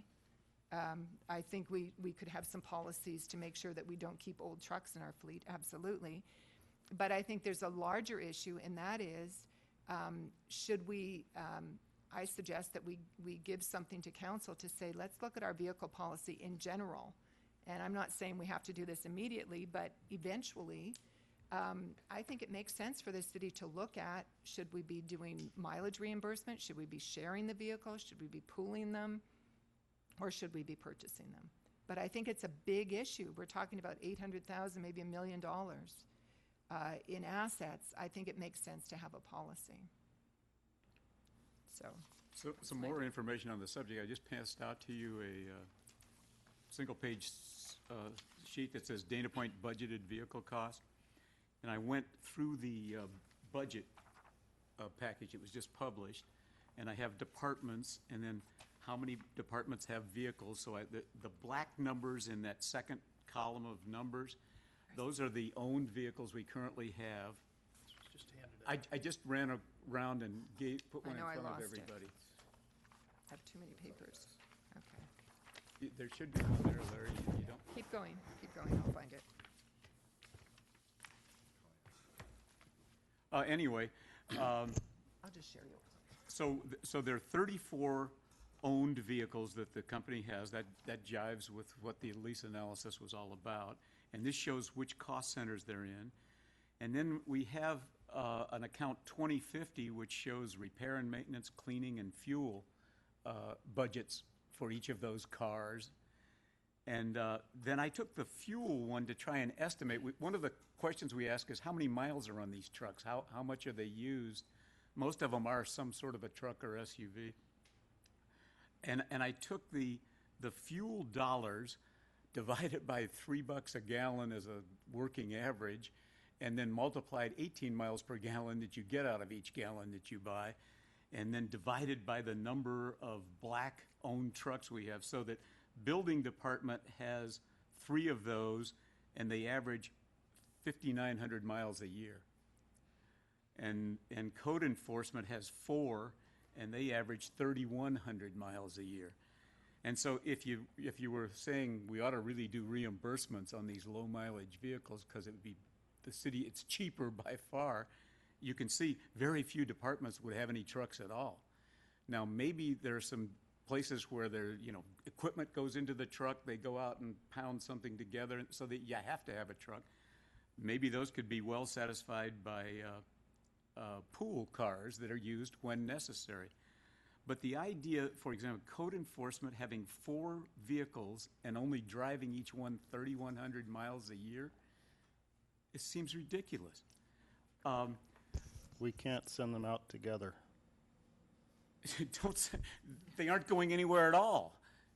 If you They're going multiplied that by 4, they drive 12,000 miles. Send them out one 7,000. car, and It's the a next guy comes back, and the next. 6.5, 7 square mile city. What a large city. Okay, now there's some real unusual things. In the police services, we have a budget of $30,000 for fuel. Is that because it's not for these 8 cars that we own? Is that for all of the black and whites too? That's for the police vehicles. All of them. No. For 8? I'm sorry, it's for the city-owned police vehicles. 8 of them? And So those vehicles, those 8 vehicles at that $3 routine are averaging 22,500 miles a year. How can they do that in a 6.5-mile city where they don't generally patrol? They sit here and, No, they patrol. I did a ride-along, and we drove for 4.5 hours nonstop in a black and white? in black and white. But On He a just said Saturday. black and whites aren't It's not included. black and white, so. Okay, the other surprising thing to me was those red numbers in the vehicles. We are paying people between $200 and $550 a month so that they can buy their own vehicle. So we're really providing different people 46 vehicles. Now, we have 66 employees. This includes the 5 councilmen who get that same kind of allowance. So if you add that, we'd have 71 employees. That's a hell of a lot of cars per employee. And they aren't used very much per this chart. Now, we ask about what are the real mileages, why do we have these 12-year-old cars? Maybe if they only got 3,000 miles a year, a 12-year-old car isn't that bad. I don't know what condition they're in, but, so I like the idea that we just let the financial analysis decide. If you use them more than 10,000 miles, it's better to buy than to lease, let's buy them. If they're less than that, and it's possible, let's reimburse the employees so that they get paid for every mile they drive. It also really makes it easier from an IRS point of view, in that this, I think we have an obligation to report this as income if these cars are used for commuting or non-business use. So I would just like to come back to the real simple thing and move that we say, from a financial point of view, we're better off to buy than lease. And if we could also add to that, let's recommend that there's some policy for replacement at a reasonable intervals. And it should be about the vehicle condition and usage and so forth. So I'd like to make that motion, at least for consideration. Let's get all that stuff out on the table. Do you want more discussion, or? Yeah, more discussion. Any other data? Yeah. Mike, I'd like to know if we did buy, is someone going to have to keep track of all these vehicles? You're going to have to hire someone new? No, We already own all of Aaron. 34. we've already, Mr. Rosen. yeah, we've already dumped it on Aaron. He just took it over. Sorry, Aaron. So, really quick, with Enterprise Lease, my company have dealt with them forever, at least the last 15 years. With you taking over the maintenance of the vehicle, was that taken into consideration with the lease? Usually Enterprise gives you a discounted rate for maintenance on the vehicle instead of the full value price of it. Was that a consideration, or now that we're taking it over, we asked for a discount in that lease? The maintenance portion of this was a separate, Was there going to be Part separate of the part it? 'Cause request usually for they try to proposal. Yeah. Bring it all in. I can actually answer that.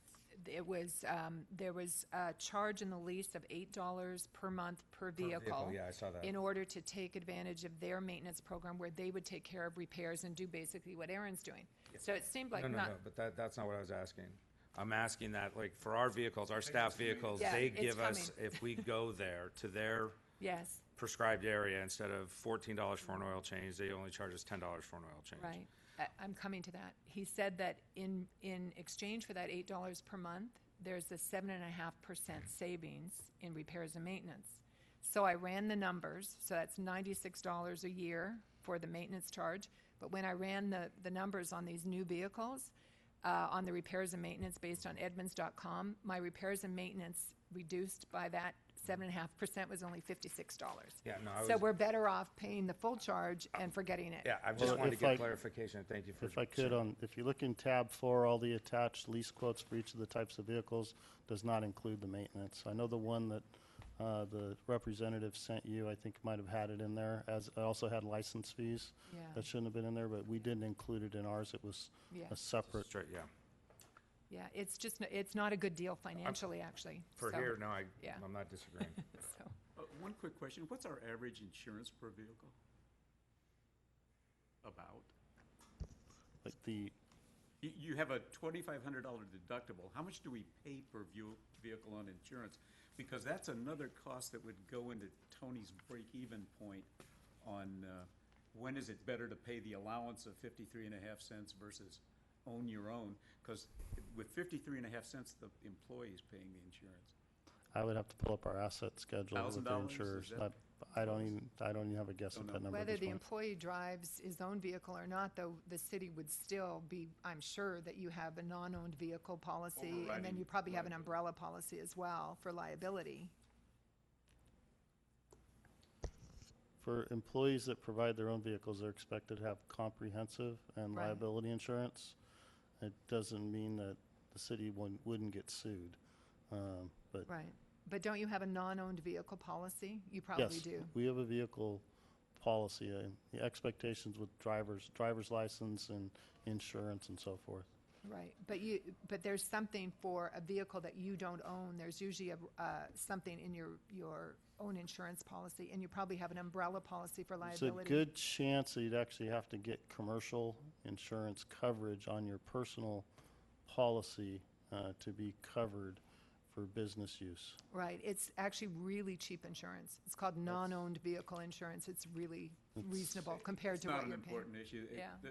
The difference is pennies, probably. Well, I've heard of an example where there was an incident, the insurer, the individual's insurance company found out they were on business use and they didn't have the commercial coverage and didn't honor the policy. So, and we've also, You do have to have it. we've also got a large non-owned number of the vehicles in use. If you look at the screen, 15 of them are pickup trucks and 3 are SUVs. Those vehicles are the beds of those trucks are used, and I don't think that most of our employees drive pickup trucks, so converting to that would be an issue. And beyond through that, department let me by finish, department. please. Let me finish, please. And beyond that, we've got a labor agreement. This would be a change in working conditions that would require some interaction with the labor group. So there's, So your labor contract says that everybody gets a car, or every other say person that they have gets- to provide their own. So this would be Oh, a I see change what in you working mean. conditions. There's, well, another alternative too, if you're not getting the mileage that makes this make financial sense to purchase, a lot of cities do pool cars or shared cars too. That works when everybody isn't going out at the same time. And you use code enforcement as an example of low miles. They're often all out in the field at the same time, and they're not at the same place. And it'd be kind of They'd have difficult to for somebody coordinate to. and say, you get mornings and I get afternoons. That's or- not how our deployment works. They're all over this. They've got quadrants of the city and handling it that way. We might be able to do that on a Saturday and Sunday coverage, but From a beyond that. financial point of view, could we come back to the idea that one motion is that we ought to buy versus That's actually lease? the main motion that they, Yes. that Okay. the council I has to. thought you were going to look get at. comments from everybody before you. Sure. Yeah. Go ahead. Okay. So, I think from the very beginning, when Mike made his initial presentation on this, that he was very clear in the fact that economically, buying is cheaper than leasing. I think that based upon the numbers that he's provided, the numbers that Tony has run and Buck has run, that's been validated. So I think we've done our job in that, and I think we can appropriately tell the council from an economic and financial point of view, it makes more sense to buy. But the point that staff has been making is that by leasing, you add some discipline to the process. I don't think there's any, I don't dispute that. I mean, I've worked with many cities that find ways to defer maintenance, or defer capital. It's a very, very common thing, and as Mike said, in tough budget times, that's exactly what happens. So from my perspective, if we share to the council the fact that economically it makes sense to buy, there are some policy concerns that staff is raising, which we feel are valid. Council, you make the decision. I think that's a reasonable recommendation. Now, with respect to this open-end lease rate quote, I must tell you, whenever I go buy a car or lease a car or whatever, and I see these junk fees like courtesy delivery fee, it yeah. does nothing except offend me. Yeah. And I think if we've got a pricing plan delivery charge, that's, well, we're in a public session, so I'm not going to tell you what I really think about it. But I think that if possible, if the city decides either to purchase or lease, that they be very cognizant of getting rid of some of those junk fees. That's my comment. One other thing that is, you can negotiate every one of these when they come up, by the way. So that the lease provides the construct, but there's a negotiation with each one of these as they come, as they're presented as a proposal from Enterprise whenever we go to lease a vehicle. The other one that's in here that drives the number, the monthly amount, is the depreciation reserve amount, the percent there. That one is negotiable as well. It's pretty standard practice that I've seen that it's in this range, the 1.35 range. If you lower that number, it drives up the book value, but it reduces the monthly amount. What happens then is there's just more risk at the end that the market value is greater than. Not only that, but the leasing agent that we're working with, the rep, has to go talk to his finance people to get something a number different than this. So there would still be a dance in here, but it could drive the monthly number down, which drives the economics into a better position, if you will. So there's still a charge, though. You're borrowing money. Okay, any more discussion? Can I get a motion that we make the recommendation to send this back to council, that the analysis has been done, that it is better for the city to purchase the vehicle than lease it From an economic for standpoint. an economic standpoint? That's the first one. And then let's vote on that. Yeah. So can I get a second? I have it. I second. I have it worded, if we want to do it, I move that FRC recommend to city council that they direct staff not to pursue the proposed leasing program as analysis indicates that it is more cost-effective to purchase city vehicles than to lease them. That's motion one. There'll be more. I like your motion. Just that that the analysis was done Analysis, that we concluded that from a financial perspective, it makes more sense to to buy rather versus than Buy lease. versus lease. Right. Did you get that? Okay. Second, Second. Buck seconded. All those in favor? Aye. Aye. I'd like to make another motion that the council looks at putting together a stricter policy on the maintenance of these new vehicles, on repairs, whatever it might be, that we have something scheduled out that's in writing instead of just whenever it's needed or whatever. To make sure that we don't fall into a financial problem where it gets tight and you start driving around a vehicle that hasn't been maintained for a while. Right. So to really put some procedures behind that. I'm sure Mr. Rosen may have some ideas on a standard maintenance program. Yes, I do. You do? And we are. It's not that the lack of maintenance is an issue, it is the purchase when the vehicle finally reaches its end of life. Mm-hmm. So things fall apart the more miles you put on it, obviously. So we don't want to have a large outlay at that point. So we're going to maintain what we have because we need to make it run. And we're not going to flex on not putting tires or brakes on a vehicle. So do we have something in writing that is Do you Our need current policy for an addition that? to the policy to authorize you to do that?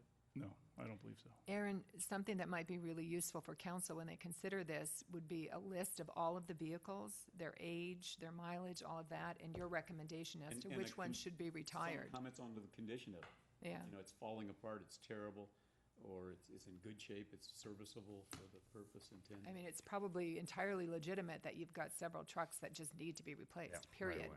So it kind of makes sense to piggyback that on this, Or resolution. bring us some details if you'd like the FRC to recommend to the council that it would be economical and logical to make these moves or give you approval to do something like that.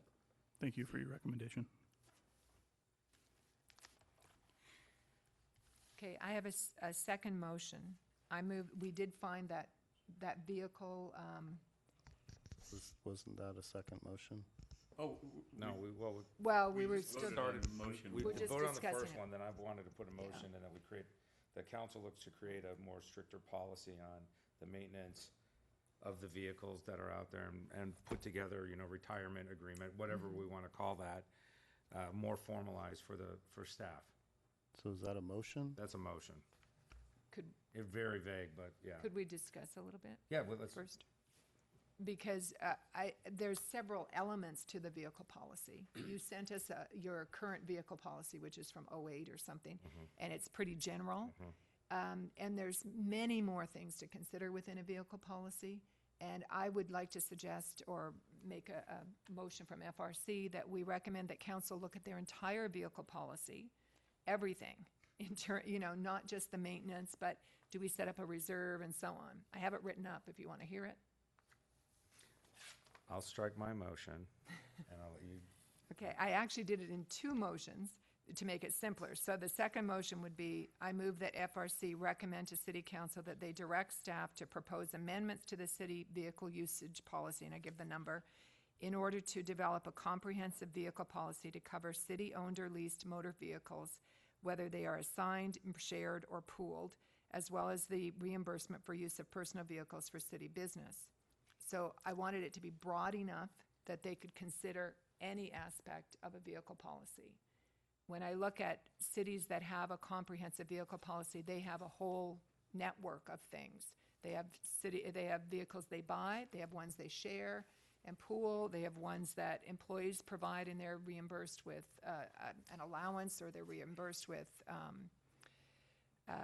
mileage, but I think it should be defined. It shouldn't have to do with, you know, which person is which or which department is which. It should be an objective financial decision, a policy decision by the council. So that was, your motion? number 2 was just, that we amend, that the city directs staff to propose amendments to the vehicle policy to make it more comprehensive, basically. And then motion 3 was our suggestions. Let's vote on that.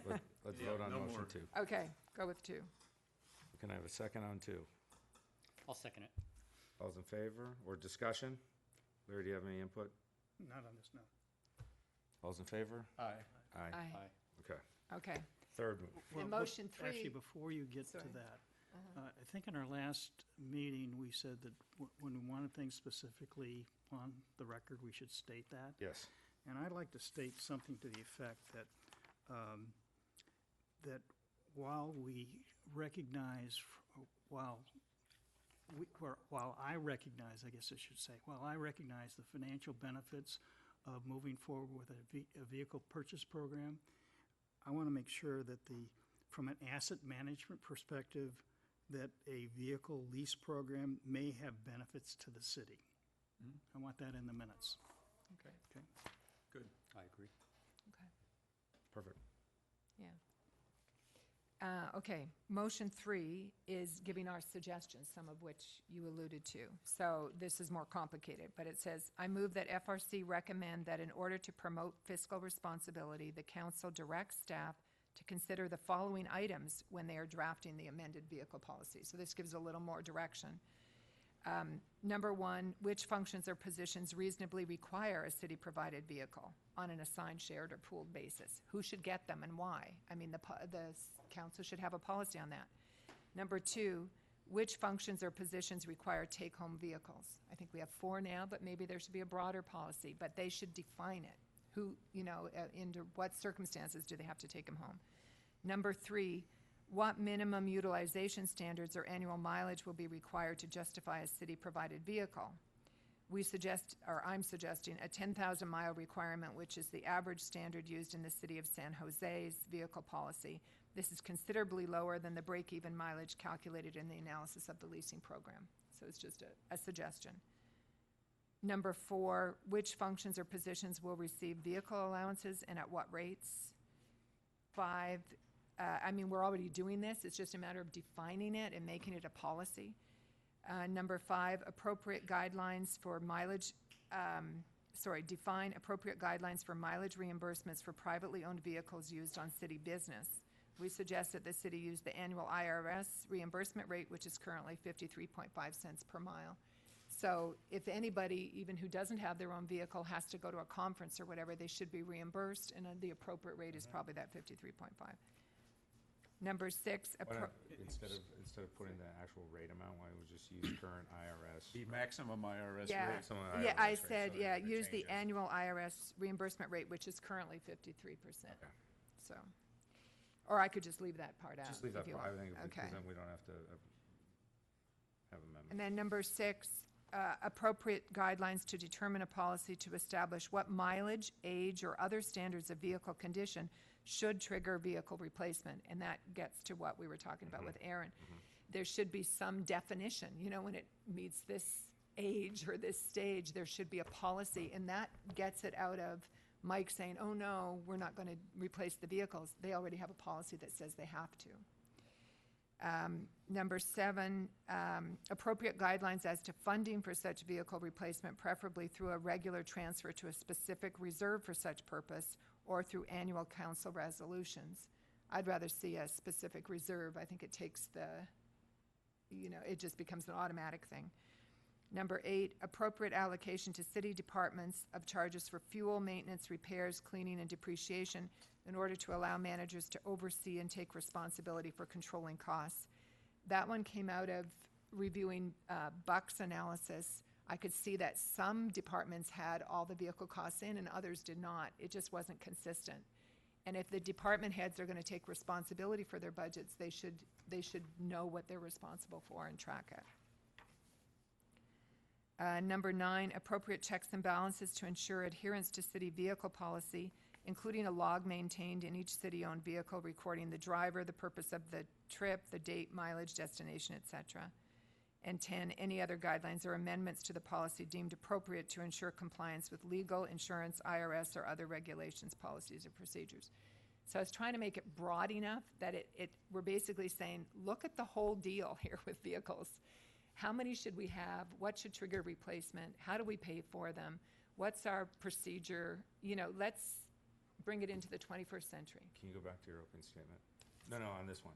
On which one? On This one? On this, what was the, It was, I move that FRC recommend that in order to promote fiscal responsibility, the city council direct staff to consider the following items in drafting an amended vehicle policy. We're not saying do it, we're just saying consider it. That's what I thought I heard. Yeah. I wanted to get it.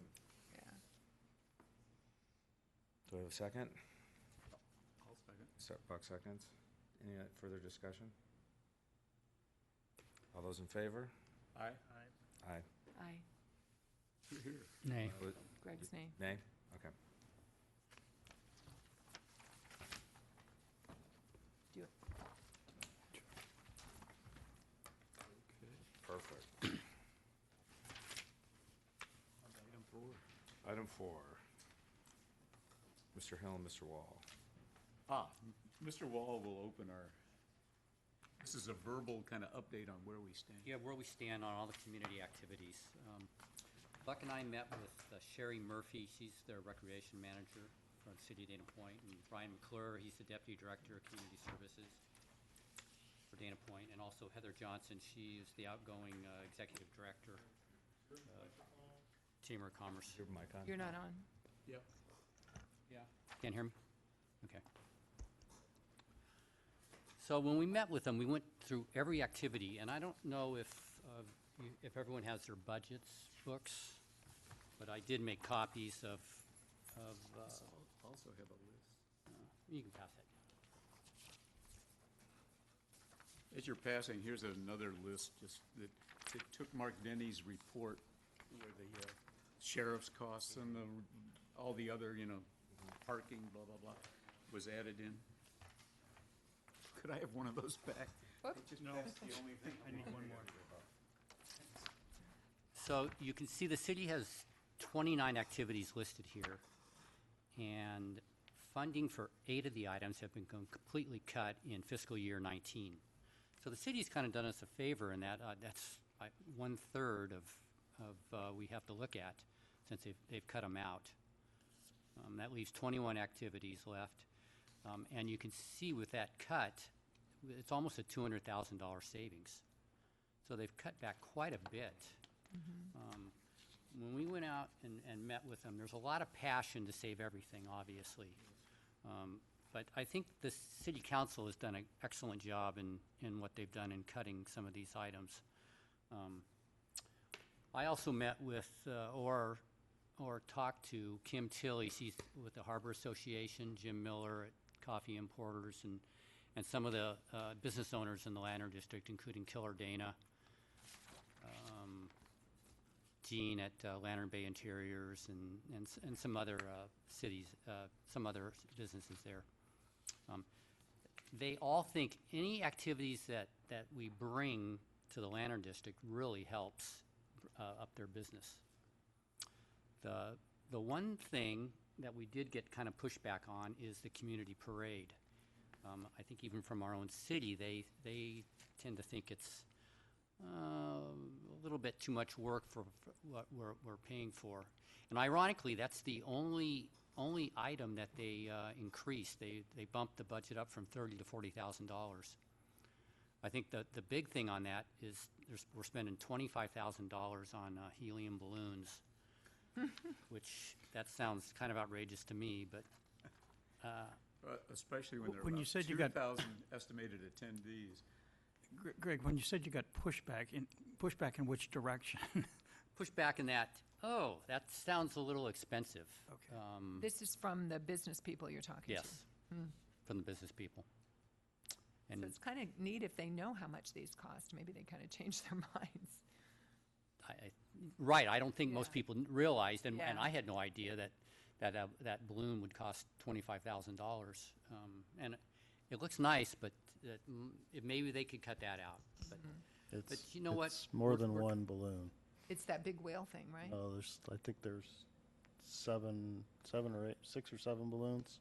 So it's more than one, but Yeah. Yeah. point taken.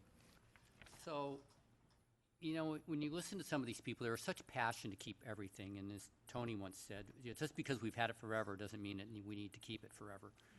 So I don't know if we need to go down this trail as a financial review committee and go any further with it. That's kind of my recommendation. Buck, I'm sure you, I wasn't quite that frosty. We found the same thing. In addition, Heather basically says, I don't think it does much for our merchants, that particular one. And there's some real high-cost ones. The other thing we looked at was photographs of people along the side. It's hard to find 2,000 even people watching it, and most of them have kids or people in the parade. That's why they're there. It's a very local kind of thing, and it doesn't bring in a lot of customers. And imagine if we just told them we're going to give each of you $25 each rather than have the balloons. Which would they take?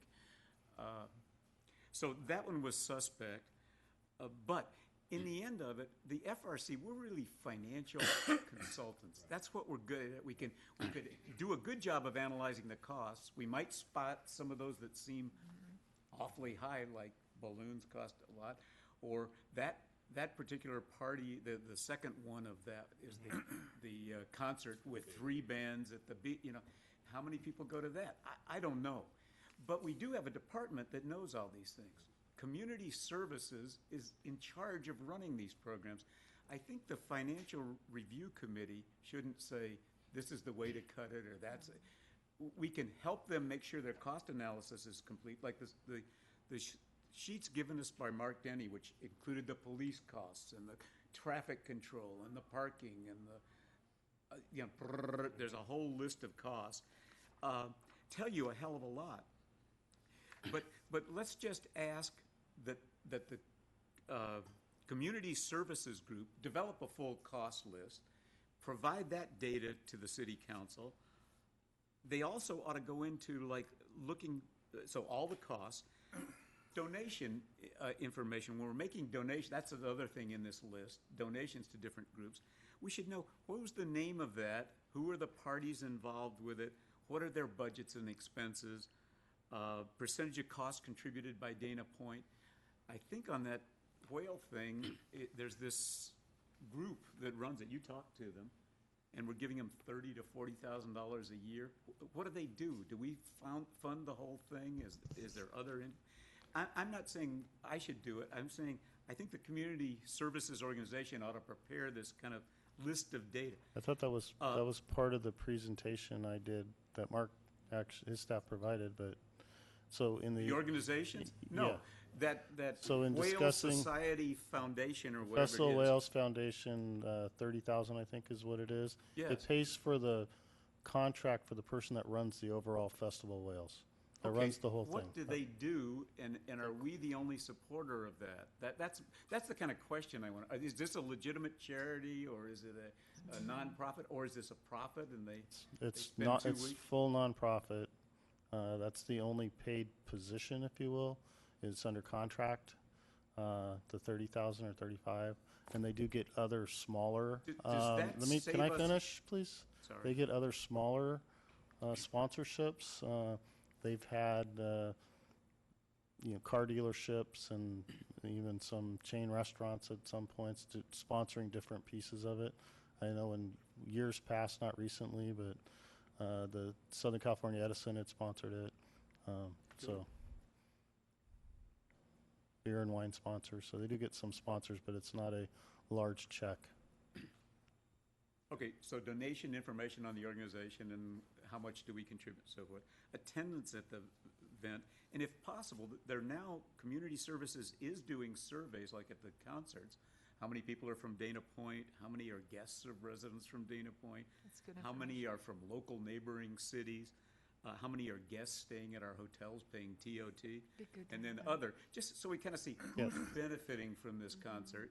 Mark put that together for this summer season, and we plan on bringing a report to council, I believe, at the next meeting, since this summer, Great. since the concert. Another series is item, over. other beneficiaries of the events, hotels, our guests, talk to the concierge, how many people are asking about this, how many people are attending these various events. And we've gotten very positive mention with regard to TOT increasing because of the fireworks. Are there other similar love of these events? And I do have a follow-on on that one. The TOT generated on the evening of the fireworks show down in that area doesn't come anywhere near close to, there, not a lot of rooms down there, and the actual nightly rates aren't any. I mean, you got to realize that our 4 big resorts provide 90% of the revenue. So when it comes to the city revenue, the fireworks show on TOT is not a big driver. It should, what's the one What, right there at sales the corner of the road? It should affect them. One of Doubletree? the Doubletree Resort.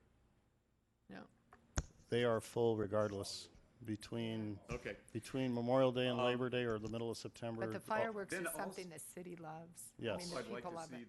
the community services group gain data on the charities that run barbecues and so forth, and how much do they collect, and what's the benefit to them of doing it? Because it's an indirect way of giving a donation by us putting on the event.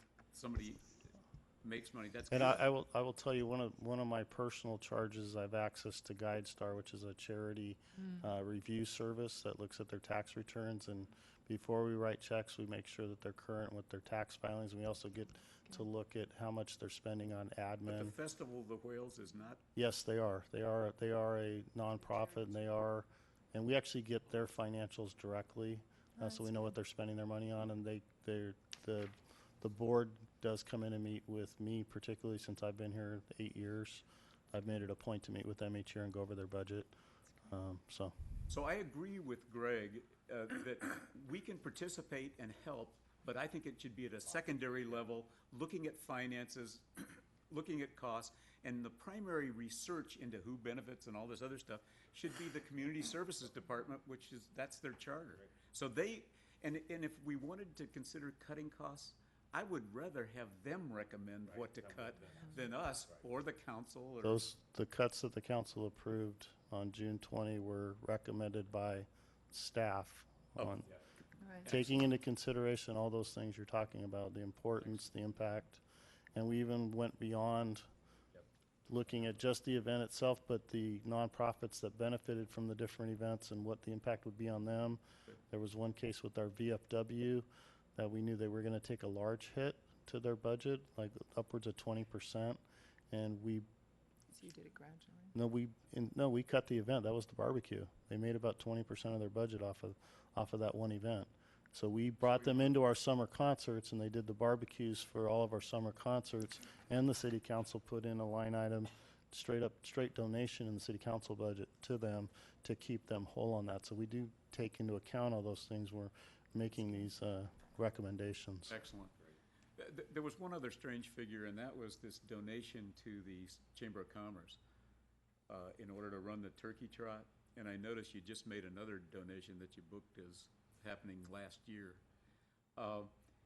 They make something like $230,000. Heather's comments to us, they make $230,000 in the turkey trot. We give them the use of our streets. Why do we have to give them another $20,000 to put it on? There's no way they're not going to put it on. And they have pretty good reserves. And they have according to the paper. $300,000, which is almost a total year's operation, in reserve per the articles in the paper. It's not uncommon up and down the state and across the country for cities to provide a sponsorship to the Chamber of Commerce. Ours happens to be in the form of turkey trot sponsorship, but a lot of cities Well, it write. was essential when Can they I were finish, broke. please? Can I finish, please? A lot of cities write checks directly. It doesn't say turkey trot or any other event. Ours happens to come with some advertising for the city as well. But, you know, you can also just look at it as it's a straight sponsorship for the Chamber of Commerce. Okay.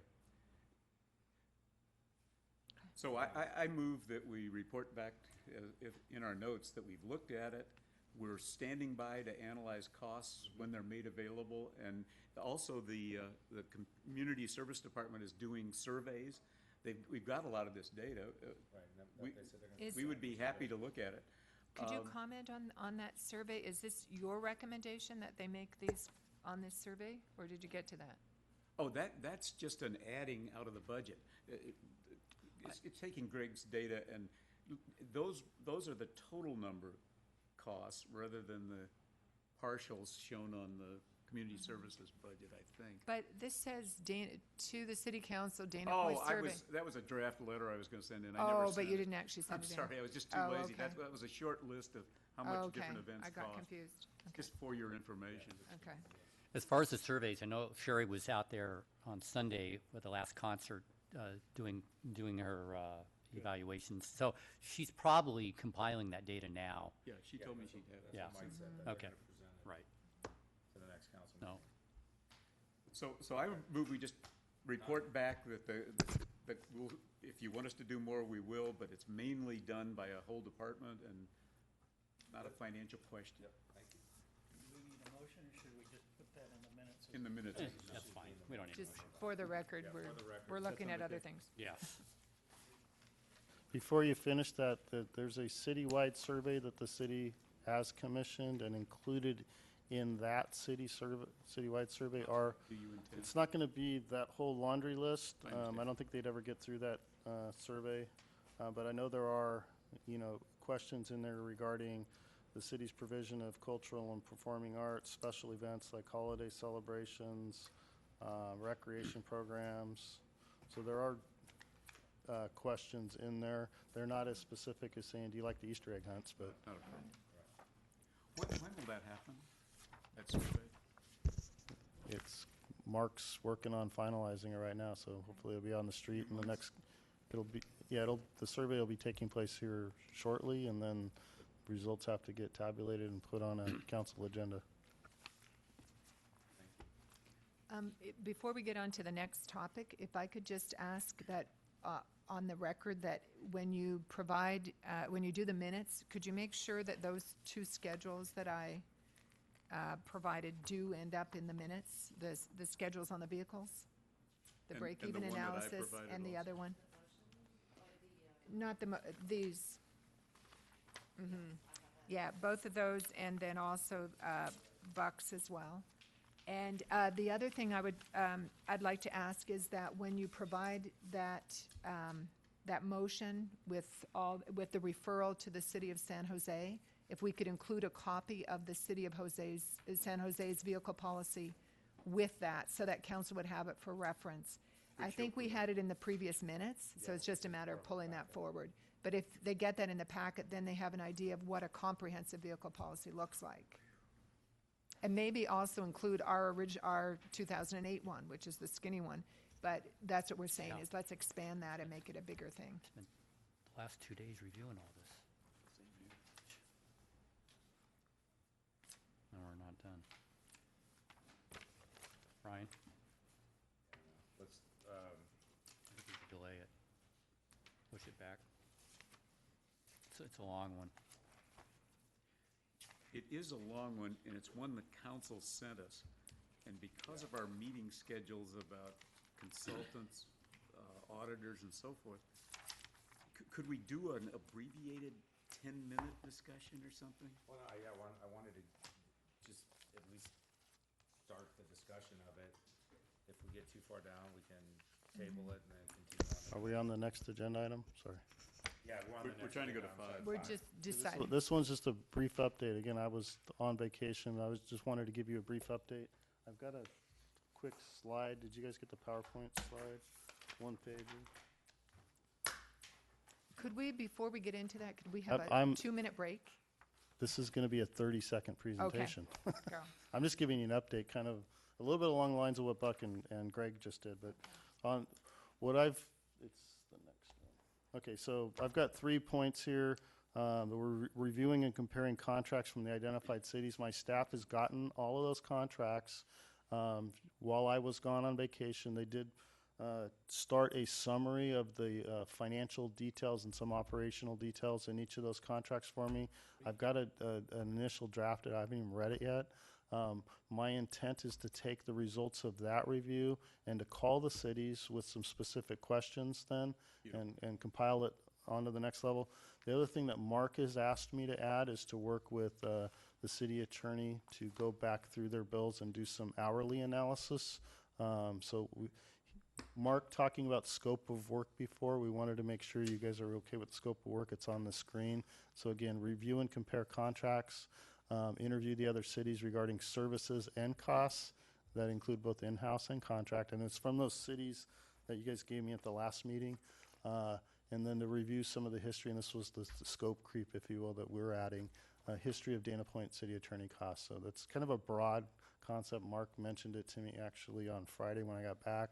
I haven't had a chance to really delve into it with him or the city attorney, but he wants something along those lines, and I will be endeavoring to do that as well. So still working on it. I know we've got a couple of other items, so that's my city attorney update at this point. Thank you. Okay. Could we take a 2-minute break and then come back and discuss this? Or do we want? I can finish it. I was gonna, what? You want to go on to number 6? I can nail this one too. It's pretty cut and dried. Well, on, We can't change a lot on here, this one, so- on city attorney, I'd like to just give you the things that I had already analyzed from other cities, and we really just got these by going through, actually Buck got them by going through the CAFRs of the cities. And then we did some analysis on, If you want to provide all that to me, and I will add it into my. we'll just provide it to you. And then, Mike's Fair data will enough. be more comprehensive and yeah, it'll probably Right. be much more Yeah, accurate. let's have it all together. Yeah. And You want to And forward then that to me? the other thing that confused me is I couldn't figure out how much we're actually paying for the retainer per month and how much is our hourly rate. I already know where you're getting off. There was a couple years during the recession That were where negative? where the city attorney waived the CPI increases. So there were a few What is years. the So if you hourly went rate? back to 2007 and tried to come forward with CPIs, Yeah, you're not it's going not to get there. working. So Yeah. we do have the what do we pay com- this year of an hour? it's in the, I want to say the new rate was right around 260 though. Yeah, I calculated 261.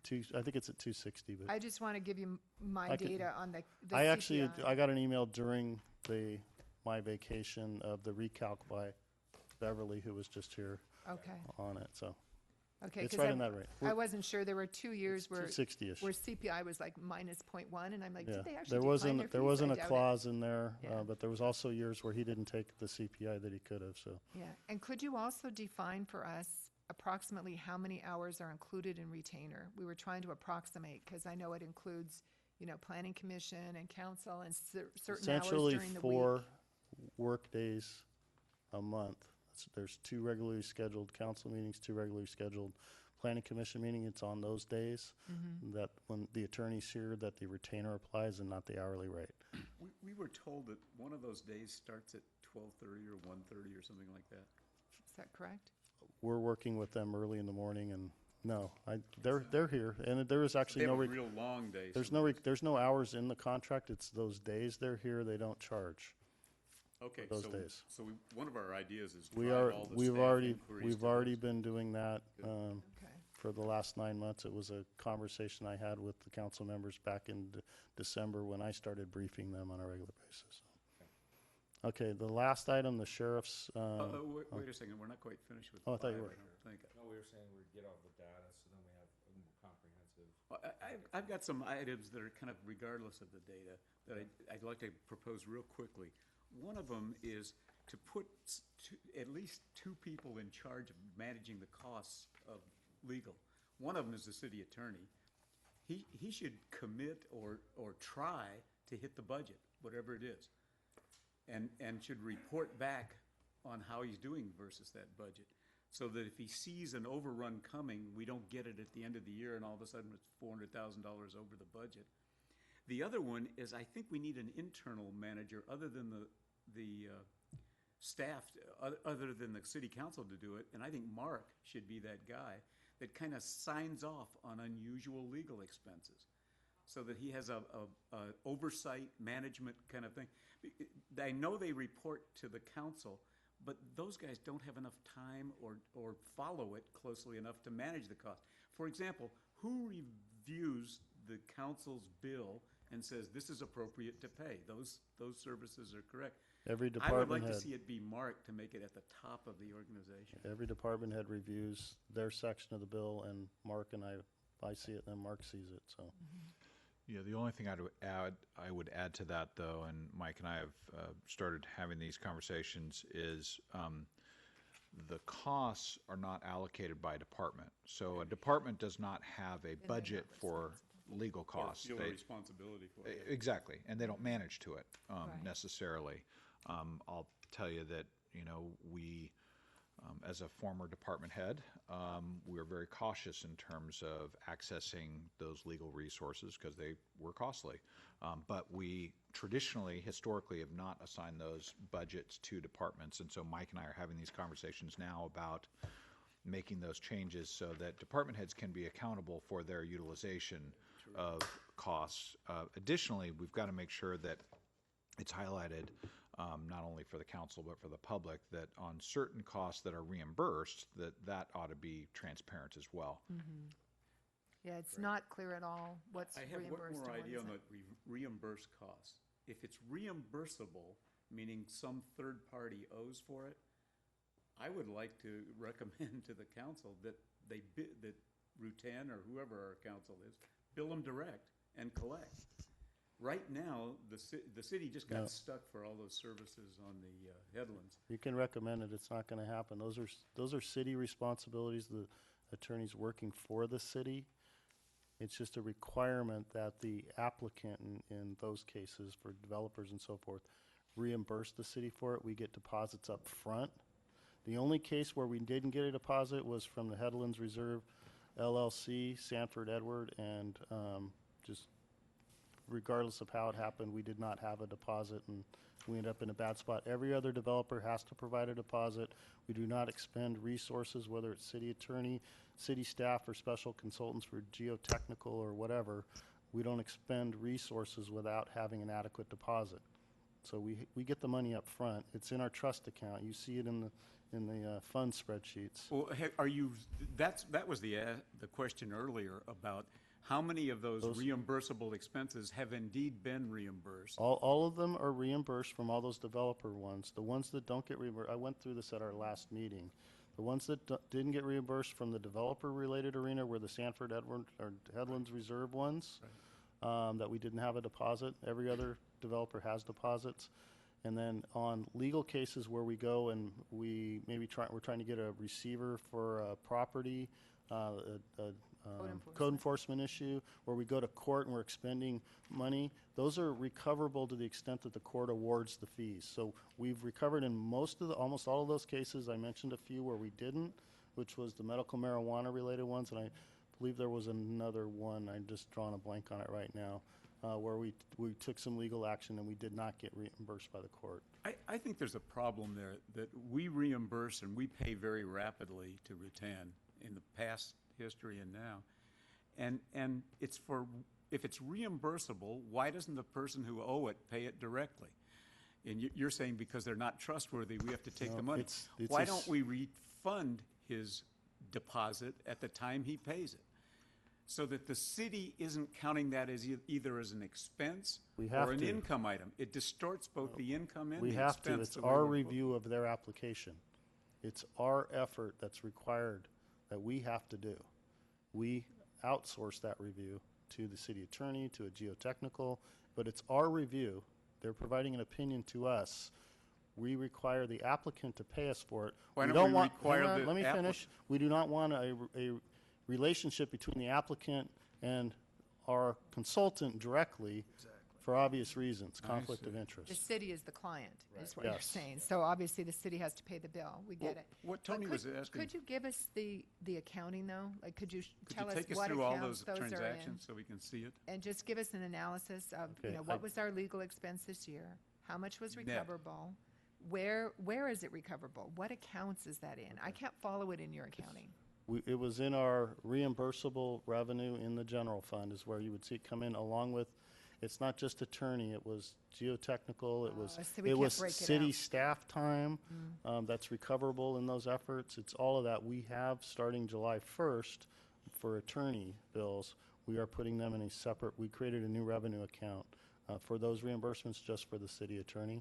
But the spreadsheet I provided, that breaks out the standard types of matters that the attorney works on, and then the recoverable ones. And then I'm even highlighted within the recoverable ones, which ones are code enforcement related and which ones are development. Development, 100%, except for those cases, the case I mentioned, and then for code enforcement related ones, it was medical marijuana. I think there was another one. Okay. Okay. We'd just like to validate that, because I was looking at your 12-month numbers, and the reimbursable income was very small, $160,000 for the 12 months I had. And the thing shown on your spreadsheet for legal costs was only $490,000. Reimbursed expenses for FY17 No, we'd just like to were see that. $505,000. We'd like to see that reconciled somewhere, or in the statements. It's hard to find in your statements, it really is. Next item. So the rest of the discussion of this is now deferred. Yeah, so when we get all the Good. information, then we'll, I may come back with those anyway. I would hope that anyway. Okay. You can't lie in public like that.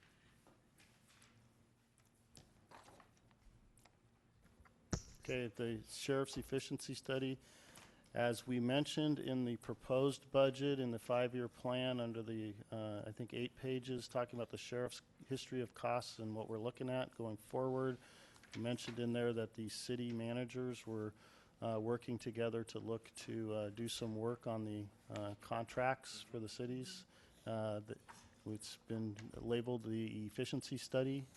So Mission Viejo has taken a lead as far as the contract itself, but all the contract cities are contributing a proportionate share of that, whatever the cost is going to be, estimated at $300,000 and maybe more.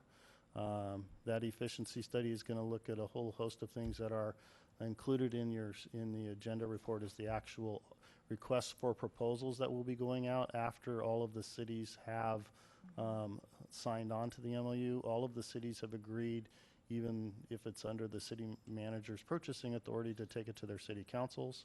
Our target date is the next city council meeting of September 19th.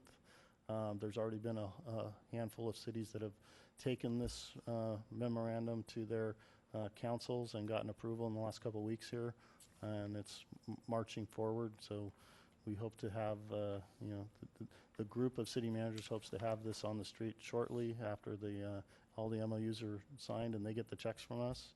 Our take, I think, is a little over $15,000, our contribution. And with that, hopefully it's not new news, since it was in the proposed budget as far as an effort that was out there. That's great, yeah, thank you. I just wanted to get an update, because I saw that there's so many cities involved, and it's, to me now, that's not something that we need to deal with until it goes out, comes back, and if there's more input that we need at a later date. But thank you for the update, I appreciate that. I'd like to recommend that we contribute the $15,000 if all the other cities sign up, and so it doesn't come back. It's already in the budget, right? So there's nothing to They recommend. already, yeah, I think they already, I think everyone already agreed to move forward in Yeah. this pack. Okay, so it is going forward. Yeah, this was just. It doesn't need. No, FRC. it was just more of That an was update just for us. for your information. Yes, thank you. In the, there was Tony, I believe, provided portion of the city of San Clemente's long-term financial plan. I looked through it, particularly in the executive summary, and there was a reference to a police services study that the city of San Clemente was doing with Matrix Consulting. Is that similar to? It's No. it's not. I think Is that in looking similar at that work? one, that was more. I think there's some overlaps. There was some concern about just jumping onto that study, but all the cities did look at it. It was shared with all the cities in discussing putting the scope of work together for this. But this is a little bit broader. Good. I mean, That- goes that's a what I lot wanted to deeper into know the is whether county this- allocations as well. Whether the other cities were aware Yeah. of this. Okay. Everybody's looked San at it. Clemente's one of the Thank ones you. listed. Could I ask So one? both San Clemente and Laguna Hills have done one-off studies of their contract specifically. This idea was to take that notion and apply it to all of the Makes contract cities to see if there are some economy of scale and other value that could be derived by all of the contract cities instead of just one city individually looking at it. And that, the Matrix study as well, and I think Matrix did Laguna Hills' study as well, will be provided. But this is partly getting to the, what are the administrative and overhead costs that are being assigned to various cities? And Correct. A, is the assignment appropriate? B, are there ways to reallocate resources where the burden isn't so big and look at the overall costs of the programs? Yes. Not the cops on the beat, but the overall program. Across all of the contract cities. Right, thank you. Could I ask one question about that study?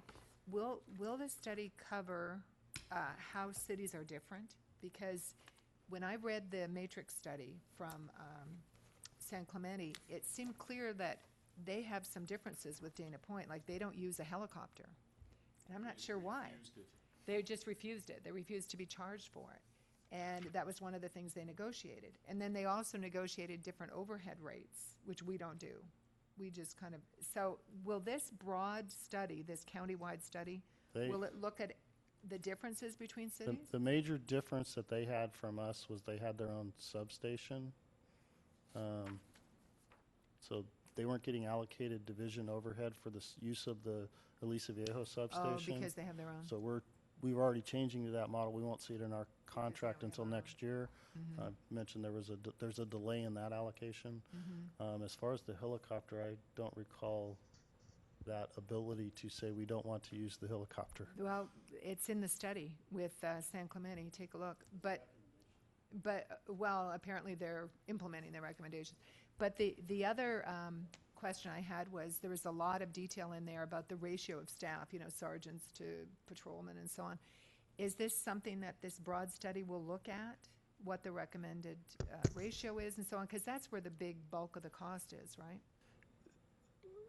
There is a component in this that's looking at the administrative function, but there's also a clause in the request for proposals seeking additional scope from the consultants that they might have some insights in. So it will be an evolving, it's not a hard and fast set of rules. They are already looking at, they don't mention it here, they don't mention, it's this position, that position, but some ideas about how to consolidate, particularly administrative functions, whether it's up at the county offices or down here at the contract city level. There's intent in here to look at some of that. Assuming that the council on September the 19th decides to move forward on this, when is the RFP in the street and what's the timeline that would follow? RFP will be on the street immediately. I don't recall the date. They did give us one. September 22nd, I seem to recall. last as council meeting. The last council meeting that will consider it, and immediately thereafter, Mission Viejo will issue the RFP. And then I believe it'll be, standard, probably 90 days on the street, and then some period of time. They have indicated that they're hiring Bob Dunick to be the project manager for it. And Bob may be even doing it on a pro bono basis, given his experience as a former contract city manager. So yeah, Bob will be running the process. He's a good guy to run the process. Absolutely. I'm just passing out something for everybody's information. Last council meeting, there was a treasurer's report that said we had an extra $8 million versus the budget plan for 2017. Which agenda item are we on, excuse me? Pardon? Which agenda item are we on now? I'm passing I don't out have it some down. information as a request for future consideration to be put on an agenda. Okay, so, but committee that's my member point. Are we on that part? Yeah, we're I think we were now done with finished all with all the agenda regular items. business. Now we're gonna go into individual comments. Thank you. So what I passed out there just said, we have a lot more money in our account. It's great. And we have some money in capital that's carrying over, we'll spend next year if those capital programs continue. It's a huge number. And I also did something that Mike and I talked about, and I've been trying to get together with you to do.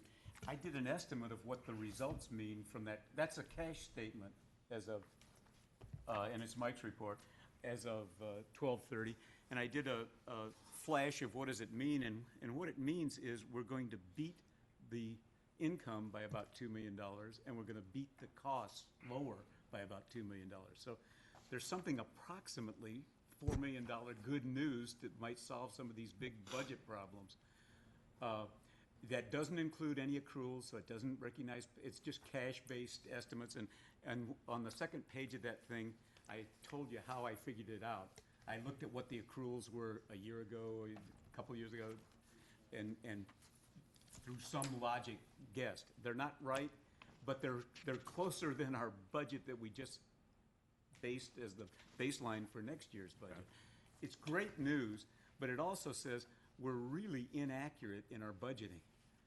And so the end of it is kind of a proposal to, why don't we go to some kind of quicker reporting and reporting that's more precise, like accrual accounting. I know that will grow hair on the legs of everybody who's currently on the staff, but I assert that it's really easy, and some of us would volunteer to come in and help set it up. So that we want to put on the budget to look at the. Put on the agenda. I mean, Put on the a agenda future for next- agenda to look at, could we get, for example, the results of the year just finished on a management set of books, not audited, not necessarily absolutely accurate, but to the best opinion you can get in the time you have available to do it. How did we do last year? Make the first quarter meaningful, because right now, all of the, or half of the costs in the July and August get moved back in as an accrual to June, so that if you look at the first quarter books, the income's real low and the costs are real low, because it's really only about a month and a half's data. The rest gets slammed around to other places. So I want to make a heartfelt pitch at some time for, let's help the city go to accrual counting. And the reason is so that we have management books, so department managers are responsible, there's visibility building over the months. And this is just why, and also start thinking about, did we just solve that $2 million structural No. shortfall 3 years from now? No. We may have, if indeed we can run budgets 2 million under and expenses, or and revenue 2 million over, we may not have to talk about that very much. So I do think it's relevant that we get the best data we can as soon as we can. So we'll make it an agenda item for the next one to look at. the Except we don't have any meeting next month. That's why I was. Well, so, is there any other comments you want to make? 'Cause I No, know- that's it. Okay. Want to make any comments? Tony, any comments? My only comment is about the attorney data that you're going to prepare. Can you get that to us like mid-month or something? Before the Because meeting? what I'm concerned about is that the council gave us this task of looking at city attorney costs back in June. We're now in almost September. And then if it takes you a month to give us the information and then we have another month to discuss it, we will have already spent $1 million on legal fees before we even look at it. I mean, you have $865 in the budget, but there's zero litigation. So what I'm saying is there a way to expedite getting that information so that we can look at it more quickly? I'll do the best I can with everything on my plate right now. Okay. And when is our next meeting?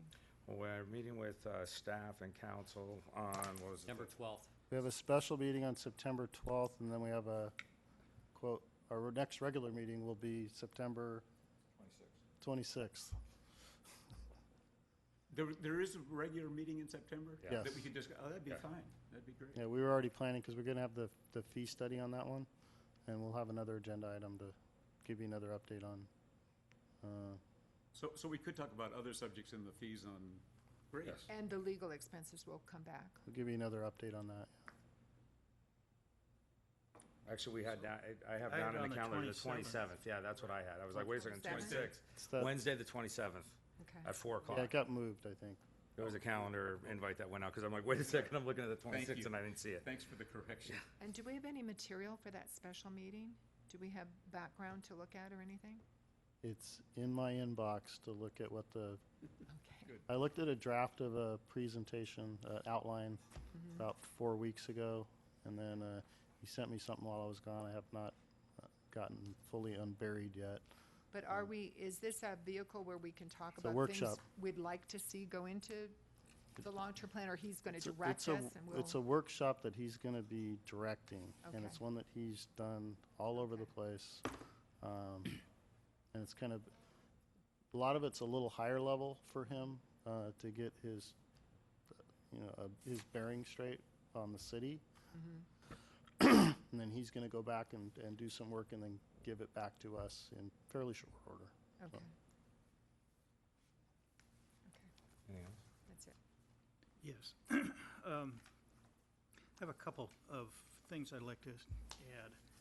Number one, if you go back and look at our minutes, our prior minutes, sometimes we've made requests and they haven't been completed. Right. And I would like, give an example at the last meeting.